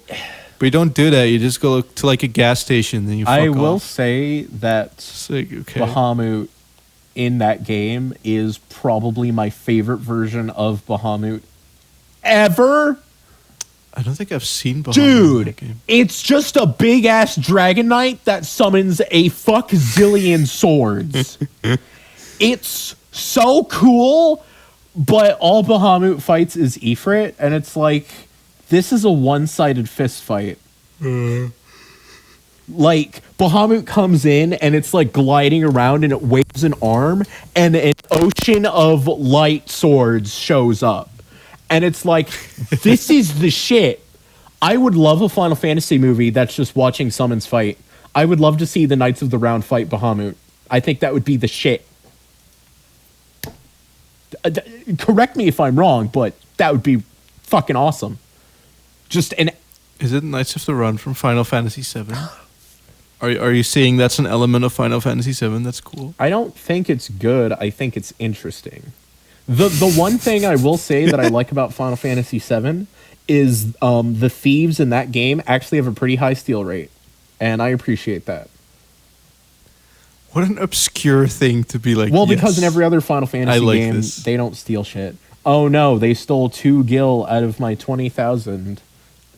I think the only Final Fantasy game where I've actively stolen shit is 9. No. I mean like the thief enemy. Because Zidane. Also, Zidane is amazing. Oh. Like the thief enemy class. That's like, I stole 2 gold, and it's yeah. wow.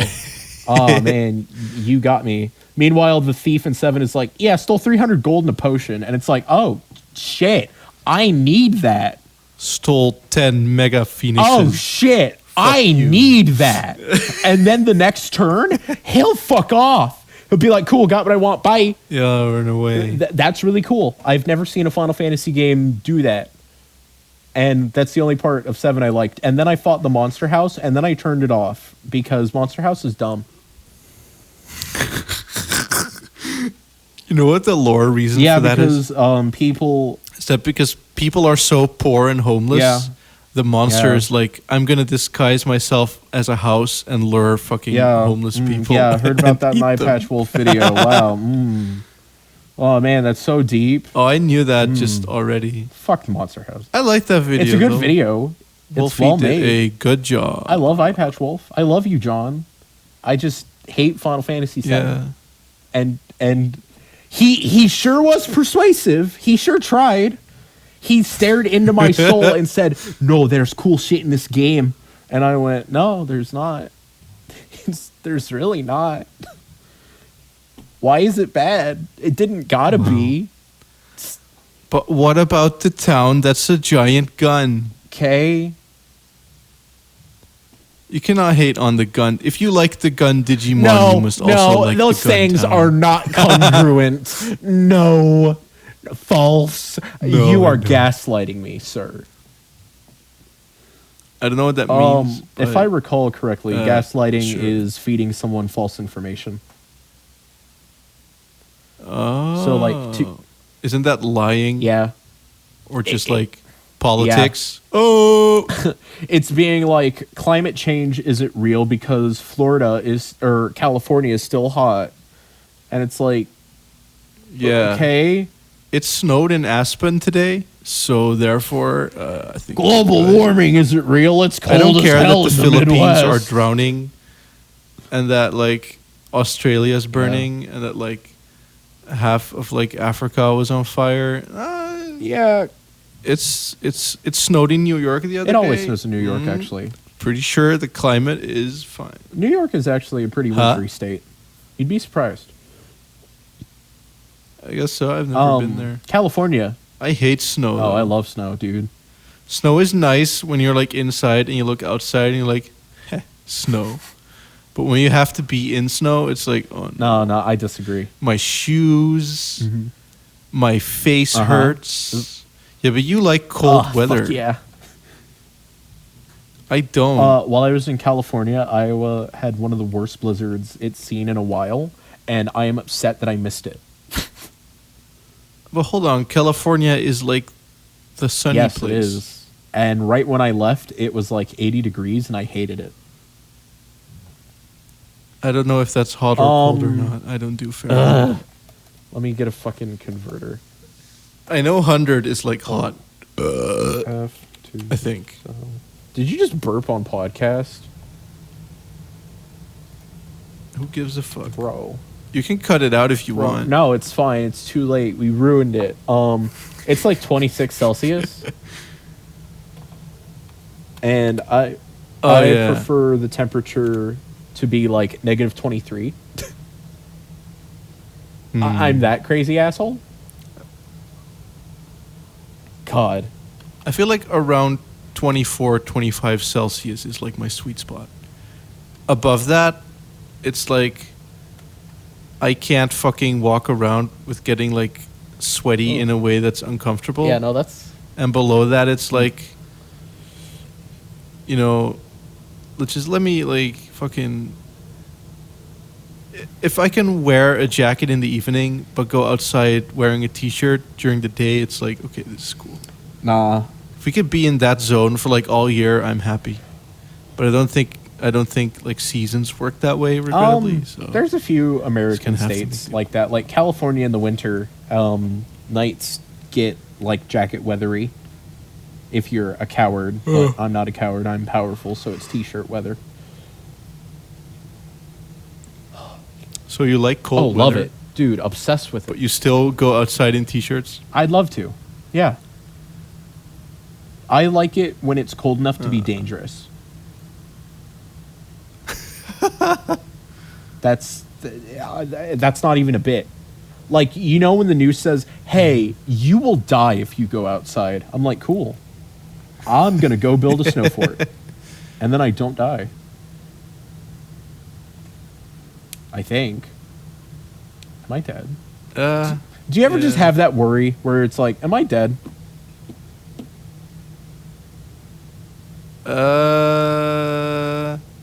Not am I dead, but I have had events where I'm like, am I going to die? Am I dying? Yeah. But I've never wondered if, like, right now, I'm pretty sure I'm alive. Every once in a while, the thought will peep in and it's like, am I just dead? Did I die? Like, a while back and just didn't notice? But at that point, who gives a fuck? I don't know. What does being dead matter when you can just continue doing on shit and not even notice that you died? And see... Like, at that point, like, who for gives a shit? me, it's not even, like, the fact that I'm dead. It's the fact that I didn't know something happened to me. I am a very... That's like Dragon Ball Z dead. Dragon Ball Z dead. It's like you're dead. Who gives a fuck? You'll be back in, like, a week. Just hang out at King Kai's. So... You can play with his monkey. So how is the Majin Vegeta arc in Kakarot?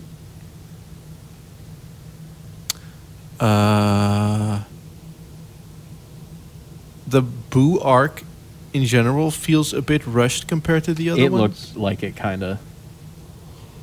There are like I mentioned in the video that the tournament is just like, and then Goku and Vegeta were lined up, and then Krillin fought this person, and it's like, wait, what, huh? Like they just skip over it. Damn. There's a few things like that in the Boo arc, but the actual, like the cutscene where Vegeta like actually like empties his heart, where he's like, all this time I've been in your shadow and shit. That like hit hard. I was like, ooh. Like the key moments, they do those very, very well. Okay, did they explain how Vegeta and Bulma end up fucking? Cause like no, but they explain how Goten is created. I don't want to know. Because, like, I get it. Chi-Chi tricked Goku. Goku, Chi-Chi, and... You go get your driver's license because Chi-Chi's like, we're going to go have a picnic, you motherfucker. You've been dead for years. We're going to have a fucking picnic. Okay. And the Goku's like, oh, Chi-Chi, okay. And he gets his driver's license with Piccolo. And then they're prepared to go for a picnic. But then some shit happens. Like, Bulma calls, like, oh, fuck, thing. And then Gohan's like, I'll take care of it. You guys have fun on your own. I'll catch up later. No. But then you get like caught up in like this whole quest chain with like Android 16 and having to save the deer from like poachers and stuff, which was fun. It's nice hanging out with Android 16 saving animals. Cool. He's cool. And then it is implied that on that picnic, Goku and Chi-Chi had their had the sex for the second time in what I assume to be their entire marriage. And then Goten happened because Goku, I guess, doesn't know how anti-conception works. Well, hear me out. It's just they explain that. That is explained in way more detail and setup than I ever That's wanted, not the but it's in mystery. there. The mystery is Bulma, honey. Vegeta has blown up planets. But there is the bit where there's like these cutscenes interspliced where Vegeta is trying to train in the gravity room that Professor Briefs made for him. And then every time he comes out, he's all like fucking tired. And then Bulma comes up. He's like, "Are you sure you're okay? You're not having a good time." And he's like, "Shut up, woman." He's like really dismissive. Yeah. And then a few cutscenes later, he doesn't say woman. He said, shut up, Bulma. And he walks away. And then she's like, "Did he just call me Bulma?" And that's like the moment where it's like, okay. Poor Yamcha. Okay. Poor Yamcha getting cucked by Super Hitler. That sucks, dude. Like, I mean, Yamcha gets so much screen time in the side quests. It's kind of okay. You get to wingman him multiple times. Oh, that's so rad. Days, so. Also, how's Launch? Is she okay? I think she's voiced by the exact same actress. That's good. That does her in the English version of Dragon Ball. Who's Frieza's voice actor? Go ahead. I'll say it later. I don't know the Frieza differences. Oh, because the dubs were all screwy in Europe. Anyway. We had like 3 different broadcasts of Dragon Ball going on at once. Damn. And then there were like other releases. I saw episodes of Dragon Ball where Goku sounded like this. He was like the big tough man guy with a deep voice. And I was like, what the fuck? Yeah. That's not my Goku. I think Sean Schimmel is the perfect Goku. Launch is great, honestly. Yeah. There's a lot of Launch. You can tell that the people making it knew exactly what Dragon Ball Z fans have been joking about and memeing about and been wanting. Yeah. Because Yamcha gets made fun of for his death pose. Launch has like a big part in the game.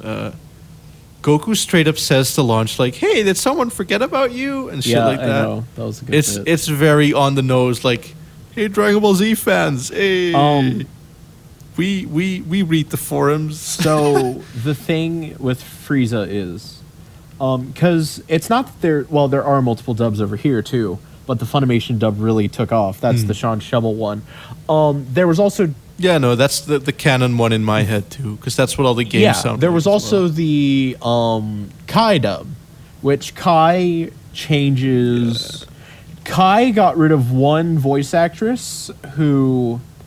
That's Dragon Ball without the filler and some other minor edits, right? Kai got rid of Teen Gohan / Frieza's voice actress, and I absolutely hate the new voice actors for him. Because Frieza used to sound like Rita Repulsa, like, "I am Lord Frieza." And I absolutely... Frieza sounds exactly like how Frieza sounds in Dragon Ball Z Abridged. I hate that. I don't know if they just got that person, but that's what Frieza sounds like. Fuck me. And that's what Frieza in my head has always sounded like. So that means that the Gohan they have sounds wrong, too. Fuck. Teen Gohan has a disproportionately manly voice for a person who's 16. Fuck. I can't... But it works out for Great Saiyaman, because he's all like, "I'm the Great Saiyaman!" Oh, yeah, no, I love... That's pretty funny. I absolutely love adult Gohan. I love Great Playing as Great Saiyaman and doing, like, baseball shit and stuff was fucking hilarious. That's some Yakuza level shit right there. I was not expecting the game to go there. I would absolutely love to just walk around as the Great Saiyaman, because Great Saiyaman is one of my favorite characters in Dragon Ball. And I love that Videl he's cool. Like, "Motherfucker, I'm a superhero too." I love Videl. Oh yeah, you get to do like the bits where you get to train Videl how to like fly and stuff. The game is really disproportionate in some ways because it like there's certain really key moments that it's just kind of like whatever. But then Great Saiyaman, it's like, oh, this is like half of the game now. Good. Honestly, I wouldn't have it any other way. It's strange. Yeah, no, that's exactly what I wanted. I was like, give me the fucking bullshit. Can we talk about random? Give me the filler and make it Can good. we talk about random encounters in Yakuza real quick? Oh, I love them there.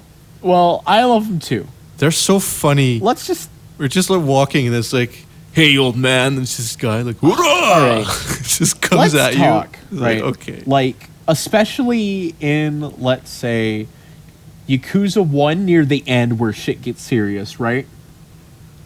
These people know who the Dragon of Dojima is, right? Yeah. Why would you ever pick a fight with Kiryu? Well, maybe they don't recognize him. There's plenty of points, even in the story, where like a dude picks a fight, and then it's like, "Wait, you're," and then they realize that he's Kazuma. It was a meme I saw of Yakuza 0, where it's Majima walking around, and some dude's like, "Hey, I want to fight you right now." And Majima's like, "No, I just want to get something for this quest. I really don't want to." Then it's like, "No, fight me right now." And it's like, "Okay." And then it just cuts to a slugger execution. And it's like, oh, this was a mistake. Actually, I realized something weird with Yakuza through a comment that I got on my Yakuza 0 and 6 video. Someone said to me, I can tell that you're an OG Yakuza fan because you say Kazuma instead of Kiryu. And I always found it kind of strange that you called him Kiryu, because I'm like, they don't call him that in the game. But then I thought about it, it's like, in 0 and 6, they do call him Kiryu. And in Kiwami, they call him Kiryu too. But in Yakuza 1 through 5, the original runs, not like any redistributed versions, they call him Kazuma. Even the kids at the orphanage say like Uncle Kazuma. So that's what I've always called him. And so now I suddenly realize, like, oh god, I'm like a Yakuza boomer. Well, here's the problem like with an that. old head. Remind yourself. I never knew. What's cute? I just thought that was a quirk that you had. No, so here's why. It didn't dawn on me. What is the name of the boss of Kiryu's clan before he got killed? Kazuma. Fuck. The dude that Nishiki kills is also Kazuma. I'm trying to remember. I know what he looked like. His name is Kazuma. Straight up. Really? Yeah. I mean, fuck. What's his name? Kazuma is his last name.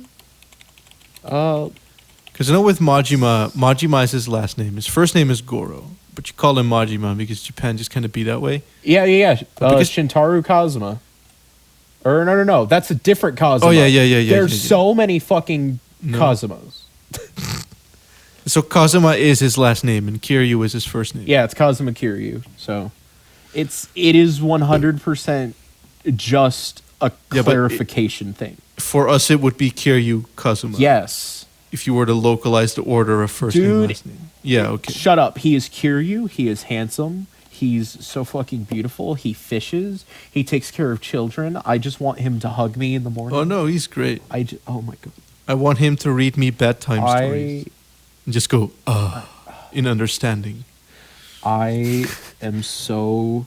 But yeah, that was a weird thing. I've just always called him Kazuma because that's what the games named him, and didn't notice in 6 and 7 because I just kind of dyslexia brain my way through the dialogue, only half literally reading things. So just like it never registered that they address him as Wait, Kiryu. did you say 6 and 7? 7's not out. 0 and 6. There we go. I haven't played 7. No one's played 7. I got so pissed off. I thought 7 was supposed to come out in January. But that was the Japanese release date. But when you Google Yakuza 7 release date, it just gives you that. So I was like all excited. I was like, I'm going to play Kakarot and then I'm going to jump right into fucking Yakuza 7. It's going to be so good. Oh, dude. I'm way into fighting games, right? One of the new games coming out, Grand Blue Fantasy Versus. It's out in Japan right now, and it's not coming to the US for another month. Yeah. I don't think Yakuza 7 even has a Western release date. God. They confirmed that it will happen. But because they're doing an English voice dub now. I don't want that. As like an option, obviously. It's not going to be... Because I'm going to play the games in Japanese. That's so usually... Except for the first one, Usually I like the dub option, right? Because it's easier on my brain to hear the words. Not that I don't like subs. I will gladly. Yakuza is the only series I play in Japanese. It's because it takes place in Japan. I wouldn't even think to play like a Final Fantasy game in Japanese or whatever. I wouldn't do that. But with Yakuza, it's like, it just makes sense. It's a game in Japan. And they've all been exclusively in Japanese anyway. It's a game in Japan about Japan. Yeah. I'm going to play it in Japanese. It seems fucked up to do it any other way, you know? Plus the dub in Yakuza 1 doesn't inspire confidence. Kazzy, baby. Wanna fucking... They got like fucking big Hollywood actors to do it, and it still turned out like an awkward PS2 game. Jeez. Because much like Final Fantasy X, they had to deal with like the Japanese lip sync. I feel... And like... I wanted to make a video on this, but I feel like part of 10's issue... There's a lot of issues with 10's voice acting in the beginning, because I will remind you that later on in the game, think about the dialogue, it's fine. Think about like way later, and it's fine. Yeah, that's because urgent moments are fast, and Japanese has more faster urgent phrases than English does. So, and the game starts off pretty urgent, but then in the end it's all quite chill, and so there's more room for people to just speak. Because the cutscenes where they're just talking, like on the shoe puff, they're just fine. There's no weird acting there. But the moment anything happens, the acting just fucking shits itself. Because they need to force the lines into these like really exact time slots to match up with the Japanese line reads, which could have been whatever fucking length. But what about the destruction of home? Because that was fine. No. Yeah, it was. Totally. No. Rewatch that. Riku's line reads are really weird in that. Titus crying sounds quite odd. There's a lot of really bizarre line reads in that. This will be the debate. You should rewatch it and refresh your memory. This will be the debate for next time for sure. But no, there's some really... I don't dislike the cutscene, but it's like there's some very... You can tell the actor's not reading the line comfortably, but reading it rushed is what I'm saying. Not saying it's like bad. I don't think the voice acting... The actors all do a great job considering the circumstances. So what I was going to say for Final Fantasy X, this was Square Enix's first time with voice acting ever, which is new for them. Wasn't it? The Bouncer was first. It was? Oh, God. Bouncer, yeah. The Bouncer was their first piece too. That's why it is what it is, because the Bouncer was basically like a fucking trial. But 10 was in development before the Bouncer, wasn't it? Because 10... I imagine they were in development around the same time. Yeah, because 9, 10, and 11 were part of a developmental trio. 9 was the last classic Final Fantasy game. 10 was the new classic Final... The big new future. Yeah. And 11 was their big experimental thing. Oh, I know. So 10 was in development before the Bouncer, meaning that the voice lines were probably being recorded before the Bouncer. And that's why the Bouncer sucks, because they didn't have the resources to pour into it because they were all in 10. There we go. Solved it. The Bouncer does not suck. The Bouncer is hilarious, and I love it. And the title screen goes, The Bouncer. And it's amazing. Oh, what a simple lad. I love you. I mean, playing the game, like, don't get me wrong, but I love the memory of the Bouncer. It looks... I guess that's how it looks rough in areas, but it doesn't look bad. You know? Like, I would play it. I don't know if I would enjoy it too much, but I'd certainly play it. The directing and animation in the cutscenes is better than it is in 10. Which is an unfair comparison because the Bouncer is like an hour and a half. But, you know. Yeah. But no. I feel like Final Fantasy X has cutscenes that are longer than the Bouncer in its entirety. But, you know. I don't remember 10 having, like, super long cutscenes. Super long sequences. But I don't remember it having any, like, MGS4s. No. Which, good on them. No, there's Like, there's honestly, a lot of long cutscenes. It's usually, like... But I don't... There's, like you say, like, sequences, where there's, like, a bunch of cutscenes in a row, but there's still, like, a boss battle and a few fights, or like a walkie bit in between. It's not like one continuous scene. Are there any cutscenes like MGS4 with like the before the end that are longer than 30 minutes? Continuously in 10? Yeah, continuously, uninterrupted. No. Are there I don't any think even so. longer than 15? Maybe at the halfway point at the destruction of home. Maybe.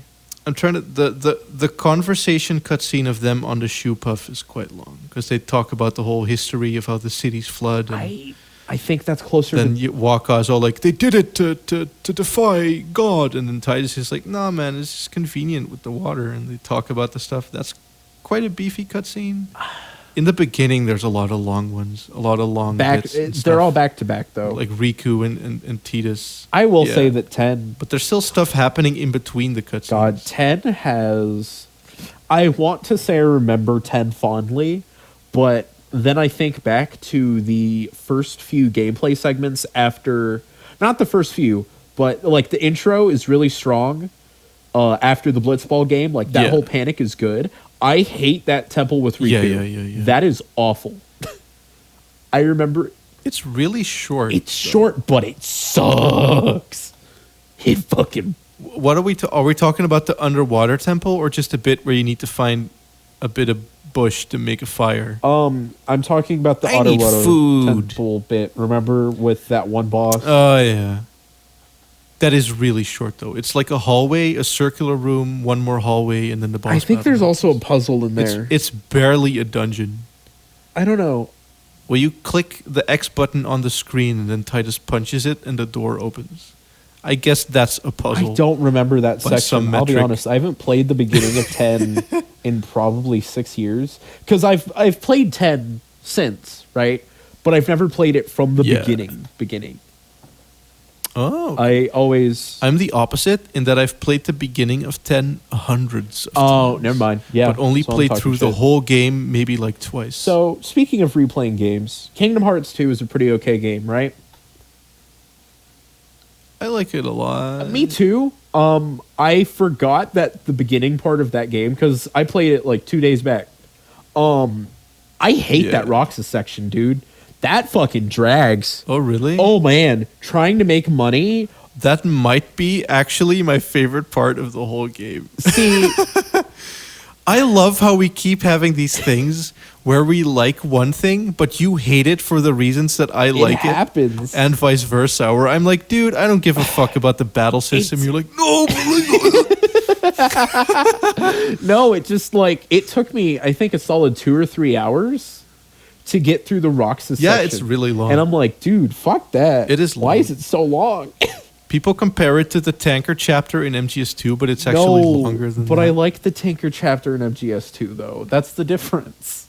I also like the tanker chapter. That is also my favorite part of that game. It's...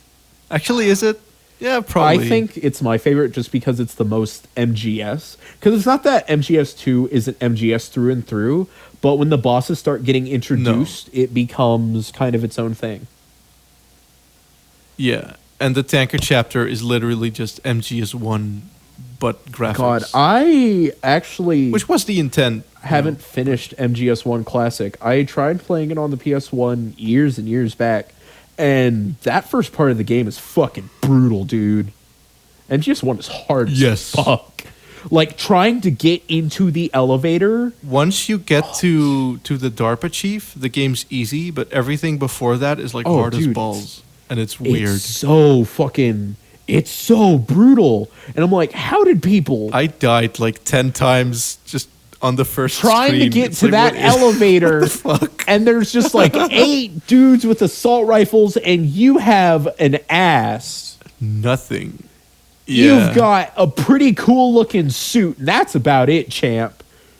Like, And that's like PS1 ass too. Like he wasn't as sculpted as he was in later iterations. dude, fuck, man. MGS1, it's a good game. Twin Snakes makes I'm it sure. easier though. Because you find you can grab a tranquilizer gun from one of the lockers. In fact, I don't think the OG PS1 game even has the lockers in the first place. I don't remember. It's a stealth section where you need to hide and wait for the elevator, but there's nowhere really for you to hide aside from the water. That's why it's so hard. But in the Twin Snakes, they put 2 lockers next to the elevator. One of them containing the M9, like the trank gun. good. So you can A, hide, and B, get yourself like the game-breaking gun that you can just first-person snipe all enemies on each area from the starting point. Have you? And it completely ruins the game, but I do not give a shit. Have you ever done a trank gun only run of Metal Gear Solid 3? 3? Yes. I think that was like all my runs when I was a kid. Have you ever tried beating the bosses with a tranquilizer gun? Oh no, Ooh, actually. Do you know about when the I secret? go to bosses, I either grab like an RPG or that one gun where Snake goes The Patriot. when he shoots.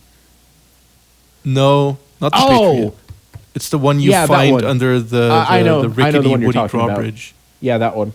It's like X9 The big ass machine gun that drops your camo rating by like 20%.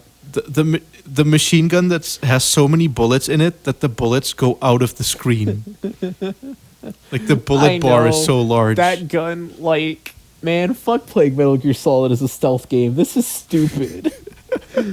This is... It's you can... That game goes like full Rambo. Oh, totally can. If you wanted to. Like, playing that game I love it. with the Patriot is a totally blowing different... up helicopters and Oh, shit. God. Oh, Dude, yeah. the Patriot's such a cool I love gun. the Patriot. I love that it's fucking infinity built in. What a cool gun. Even the parts that are meant to stifle you, like the dark cave, you can just hold down the shoot button and the Patriot's gunfire will light up the cave enough that you can just keep running. It's so funny. I love it so much. So, do you want to know the secret with beating the bosses with a tranquilizer gun in 3? Oh, where you get like different death You scenes. get their camo. And Oh. each of their camo... Oh, yeah, I do know that, Yeah, actually. it's so good because each of their camo does something different. And the fear makes it so that you can eat, like, gross items just fine. Not rotten, but, like, you know how when you eat spiders, it reduces your stamina? Nope. He don't care. The Fury makes you immune to fire damage. I forget what the Sorrow does. I know that the boss gives you half damage and also really high camo index. I want to say the Pain... Is his the fly outfit? I forget. I don't know what the Pains does, to be honest. See, here's my thing. I have gotten all of these camos. I have recollections of them now that you mention it, but I don't think I've ever used them because when I was a kid, I would play games with what I could only describe as caveman brain. Yeah, me too. So I never really experimented that much with stuff like that. And where I would do totally now, when I did my last run for like the retrospective, and before that for the So I've Been Playing video, I just gunned them all down. I didn't trank them. So I've never... Dude. Adult me has never gotten to experiment with the boss camo. It changes the could way not that give you a fight shit. those fights. It really does. It's like a different boss battle. It's so cool. And only the big bosses give you camo. I don't think Volgin gives you anything. But trying to fight Volgin with the trank gun is fucking hard. Because Volgin's a son of a bitch to fight already. Oh, what a good... That like one-on-one fight. Oh, that's the one where he's skating around the like arena. Ocelot drops shit. Oh, man. Yeah. The Shagohod fight's fucking awesome. Everything about Volgin, all of those fights is the shit. He's my favorite. And then he comes back in 5. I'm so glad. Like, run him over with your van. I am so and that's I'm it. just so glad that he's the Burning Man. Like, oh yeah, spoilers for MGS5. Spoilers for the not Ground Zeroes even, but I had no clue until you told me, and you're like, oh no, he's the Burning Man, and I'm like, what? Papa's home. He's so fucking rad. He's just so angry that even in death, he's still like, he just becomes Nemesis. Snake. He's just walking around. That's fine. Trying to get his snake on. That's so fine. I love Metal Gear Solid 3. I think my top 3 games is Digimon World 3, number 1. Number 2 is Dissidia 012, and number 3 is Metal Gear Solid 3. Confidently. Damn. Just those games have so much going on. And that's a strange list, but I guess mine would be too. So what's yours? European Extreme, fucking 9 or D, and Spider-Man PS4. My favorite game of all time might be the 25th Ward, I think. I don't think a game or any piece of media has ever made me feel legitimately existential. Where I had to just have a sit down and like rest my head in my hands and just be like, what even? Yeah. The game fucking broke me as a person. So I value that quite highly. Mm-hmm. My 2 and 3 spots, I wouldn't fucking know. Like, I don't know. Probably a Final Fantasy game. And then, I don't know. Deadly Premonition? That makes sense. Silent Hill 2? Ooh, Silent Hill 2. That's my number 4. Crash Bandicoot 3? GTA San Andreas, maybe? San Andreas I don't is great. fucking know. I don't. I'm actually lucky enough to own the Xbox version with multiplayer. So I've never played that. I have the PS2 version and the Steam version, and those are the only versions I'm familiar with. That game is perfect with multiplayer. See, my only problem with the new Grand Theft Auto games is I don't like the way they feel. They're too physics focused and moving your character. Wait, what do you mean multiplayer? Because I know the PS2 version had like a co-op mode. You could grab like an emblem and you could go around with like a buddy. And the camera would be a little bit weird, but it was still fun because you could just it's that. Go around and shoot each other with rocket launchers. Yeah. Multiplayer GTA is just multiplayer GTA. It's just that. Oh, okay. And the new games have that, except my problem with the new games is I don't like how they control. Everything feels too heavy and physics focused. Like I miss I've never played 5, but 4 had that. 5 feels like 4, and that's why I don't like 5. Because I don't like the physics in 4 were like getting hit by a car in 4 is like a fucking event. I don't like it as much as it's so realistic. It hurts to see almost. It's very good. I do like that. But I get what you mean. I love San Andreas' when you play 4 and you jump, it's like a fucking sack of potatoes. Like, which I guess is what a person actually jumps like. But I don't play. But when CJ jumps, it's like the fucking $6 million man sound effect, like the he fucking goes off into space. It's like, hell yeah, CJ, you go. No, I just love how everything in San Andreas just stops and starts. Like if you jump in front of a car, it stops in place. And it's so sudden and jarring. Yeah. And I love getting hit by a car or hitting someone, and then they just start flying and then stop. They don't slide, they just splat. There's something so fucking cathartic about the physics in those games, you know?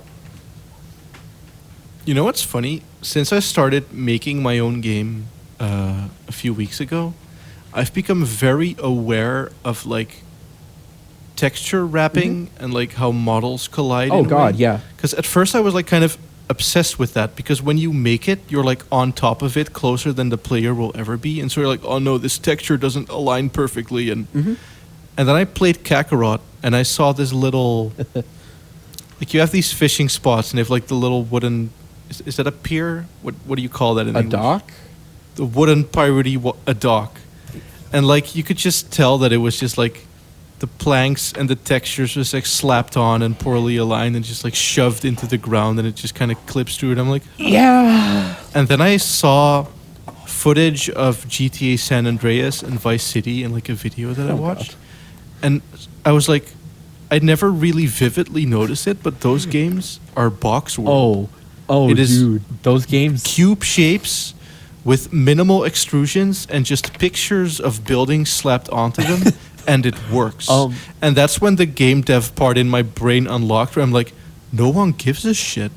Pretty much. So here's the thing. Remember when GTA... The only games that are like perfectly textured and shit is like the big AAA, like God of War, PS4 type games. Everything else is just sloppy, and the only thing that sells it is just the suspension of disbelief brought on by everything else. So here's the thing. Do you remember that GTA 3 was hailed as a like beautiful marvel when it came out? Remind yourself that GTA 3 was considered the peak of gaming. And then you look at it now and it's like, bro, that's a box with a window on it. I will say, I think GTA 3 in some ways looks better than Vice City and San Andreas. Because those games are so much bigger, I feel like they have to sacrifice a lot of detail. GTA 3 has a bit more detail to it. Most certainly. But then, well, I say that the interiors in Vice City are just... Oh, God. Dude. There's like those stores that you can go into, and it's like there's like this butcher store. It's like a square counter, and it's just pictures of like meat shoved into them haphazardly, and it's like, okay, like someone modeled this in like 15 minutes and just like, oh fuck it, that's a butcher shop, who gives a shit. Yeah, pretty much. It's all very interesting.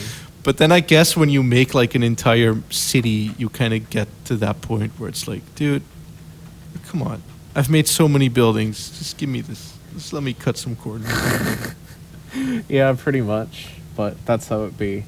My ears hurt from the headphones, my dog needs out, and I'm thirsty. So I think we should call it here, if that's okay. Yeah, we've also been going for nearly 3 hours. You know what? We've made people wait long enough. If they're not satisfied with almost 3 hours of content, bro, fuck you, though. I got requests for this. I know, you mentioned. Your fucking stupid little Digimon segment was some people's favorite bit out of that video. And I sang the goddamn Sonic R music. And they still fucking go like, oh, that guy was like really funny. When's that podcast coming out? I've gotten like so many mentions over the last few weeks that were like, hey, when's the podcast happening, you mentioned. So people do want this for some reason. I know, which, I mean... So here you go. I think it's... Have you ever done a podcast before? If you have, I haven't heard of it. I have, but it's gone now. Oh, damn. For a variety of reasons I do not wish to go into. Oh, that's cool. But no, hey, it is now ThorHighHeels in podcast form, where he shits on Sonic Dark Brotherhood, which is a good video game. No, I'm like, you know what? It looks ugly. I need to get my Alex Jones voice going. Right here I have ThorHighHeels, hater of Sonic Dark Brotherhood. Now I want you to explain to me how your sissy Final Fantasy games are better than Dark Brotherhood. Chemicals in the water. I just now realized that Alex Jones is basically just like a wrestler, only he has a show. Shit, he is a wrestling persona. That's his entire... yeah. Oh my god. He's the fucking wrestler. Because they all talk that way for some reason. Oh my god. He's totally just a heel. Climate change isn't real, and I'll be seeing the rest of you fucking pansies at WrestleMania. Oh my god. I love those videos that are like Alex Jones, but he's a Sega CD game. What? Because he's basically... Have you never seen that? No. I'll link that to you after. Oh my god! Thing. So it's like Night Trap? Because there's a lot of Sega CD games where like someone comes at you and like explains to you like the mission, and Alex Jones cutscenes are like perfect for that, or Alex Jones videos. So it's like Night Trap. Here's one.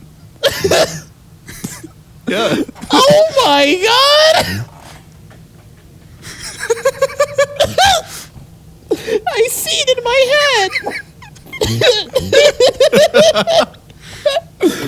Hello, this is Alex Jones, and you need to spy on those girls, but don't look at their asses. You need to look out for the vampires. Chemicals in the water. Is that what they are in Night Trap? Are those vampires? Yeah, they're supposed to be vampires. They're like trash bag guys? Yeah, they're vampires. Oh. I know a lot about Night Trap. Oh, that's weird. Yeah, that's a good... Damn. That's a solid admission. That's a BoJack Horseman-style cliffhanger. Just being like, I like Night Trap. Say so. And then, back in the 90s, I was in a famous TV show. People will get it. People will laugh. I've not seen. I don't watch TV. BoJack Horseman is a good show if you want to feel sad, and it recently ended. So, the last like show I watched was like The Office. what about JoJo? That's like an anime. Yeah, that's TV now. That's a show Dude, too. JoJo is on TV in America right now. Okay. So I don't know if it is here. I haven't seen TV in a long time. it'd be like that. Me neither. Just because there's like nothing for me anymore. I mean, there probably is for me. I just don't care to look for it, and I don't have TV in my house. That's fine. I have a screen, but I don't have like the TV signal going into the TV. That's fine. Because I think that costs like money, and I'm like, no, I'm good. I have internet. The thing in America is internet is more expensive if you don't get TV. So you're stuck paying for a service that you literally don't use. Oh no, here it's generally the more things you get, the more money it Yeah, costs. that is how that works, isn't it? That is the... Generally, I thought. Yeah, that does make sense, doesn't it? I mean, there is that whole thing where like ISPs are like, are you sure you don't want the whole package? You don't want the house phone?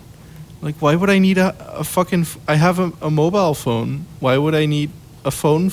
It's not the goddamn 1980s. I guess if I would get one, I'd get one of those that you can like slam down. Yeah. When you hang up. That's a pretty classic move to do. Just hang up as loudly as possible.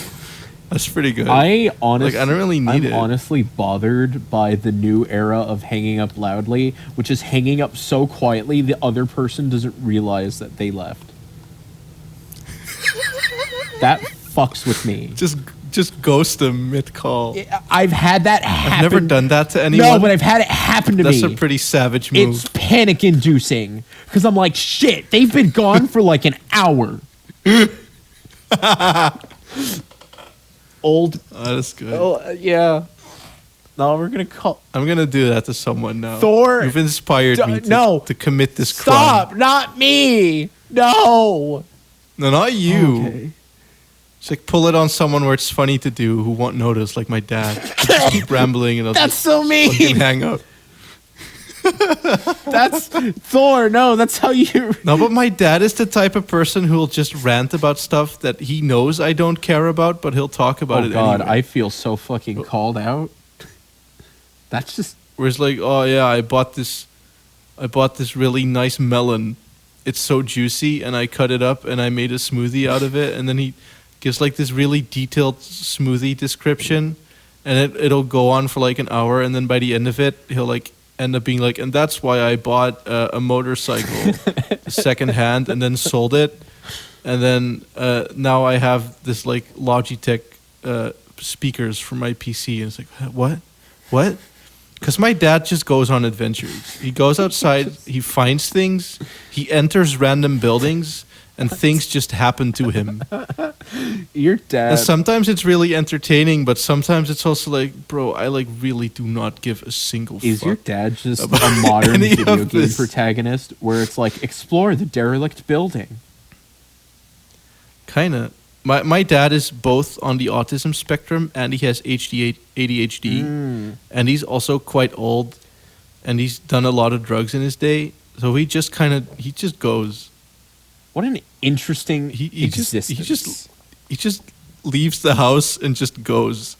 I've lived with him for a few years and sometimes he'll just come back and be like, hey, do you want a table? Like, yeah, I found this table. I got this table. And he just has a table. And I'm like, how did you even... He's like, yeah, well, I found this lamp at the trash, and I thought I'll take it to the thrift store and make a few bucks. And then we're like, well, you can trade it for this table. And I was like, oh, okay. And then he just has like a table. I was like, okay. What a fucking Yakuza character. That is a side. I guess, yeah. Walk by, that's kind of what and he's then like. you hear the beam, beam. Hey, do you want a table? Kiryu's like, Kiryu's like, I'm sorry? Man. Dude, Yakuza 2's quest jingles are amazing. The other games didn't have that, and it elevates the side quests so much. I love Kiwami one's quest jingle, the boo doo doo, and then when you finish it, it's like. I love it.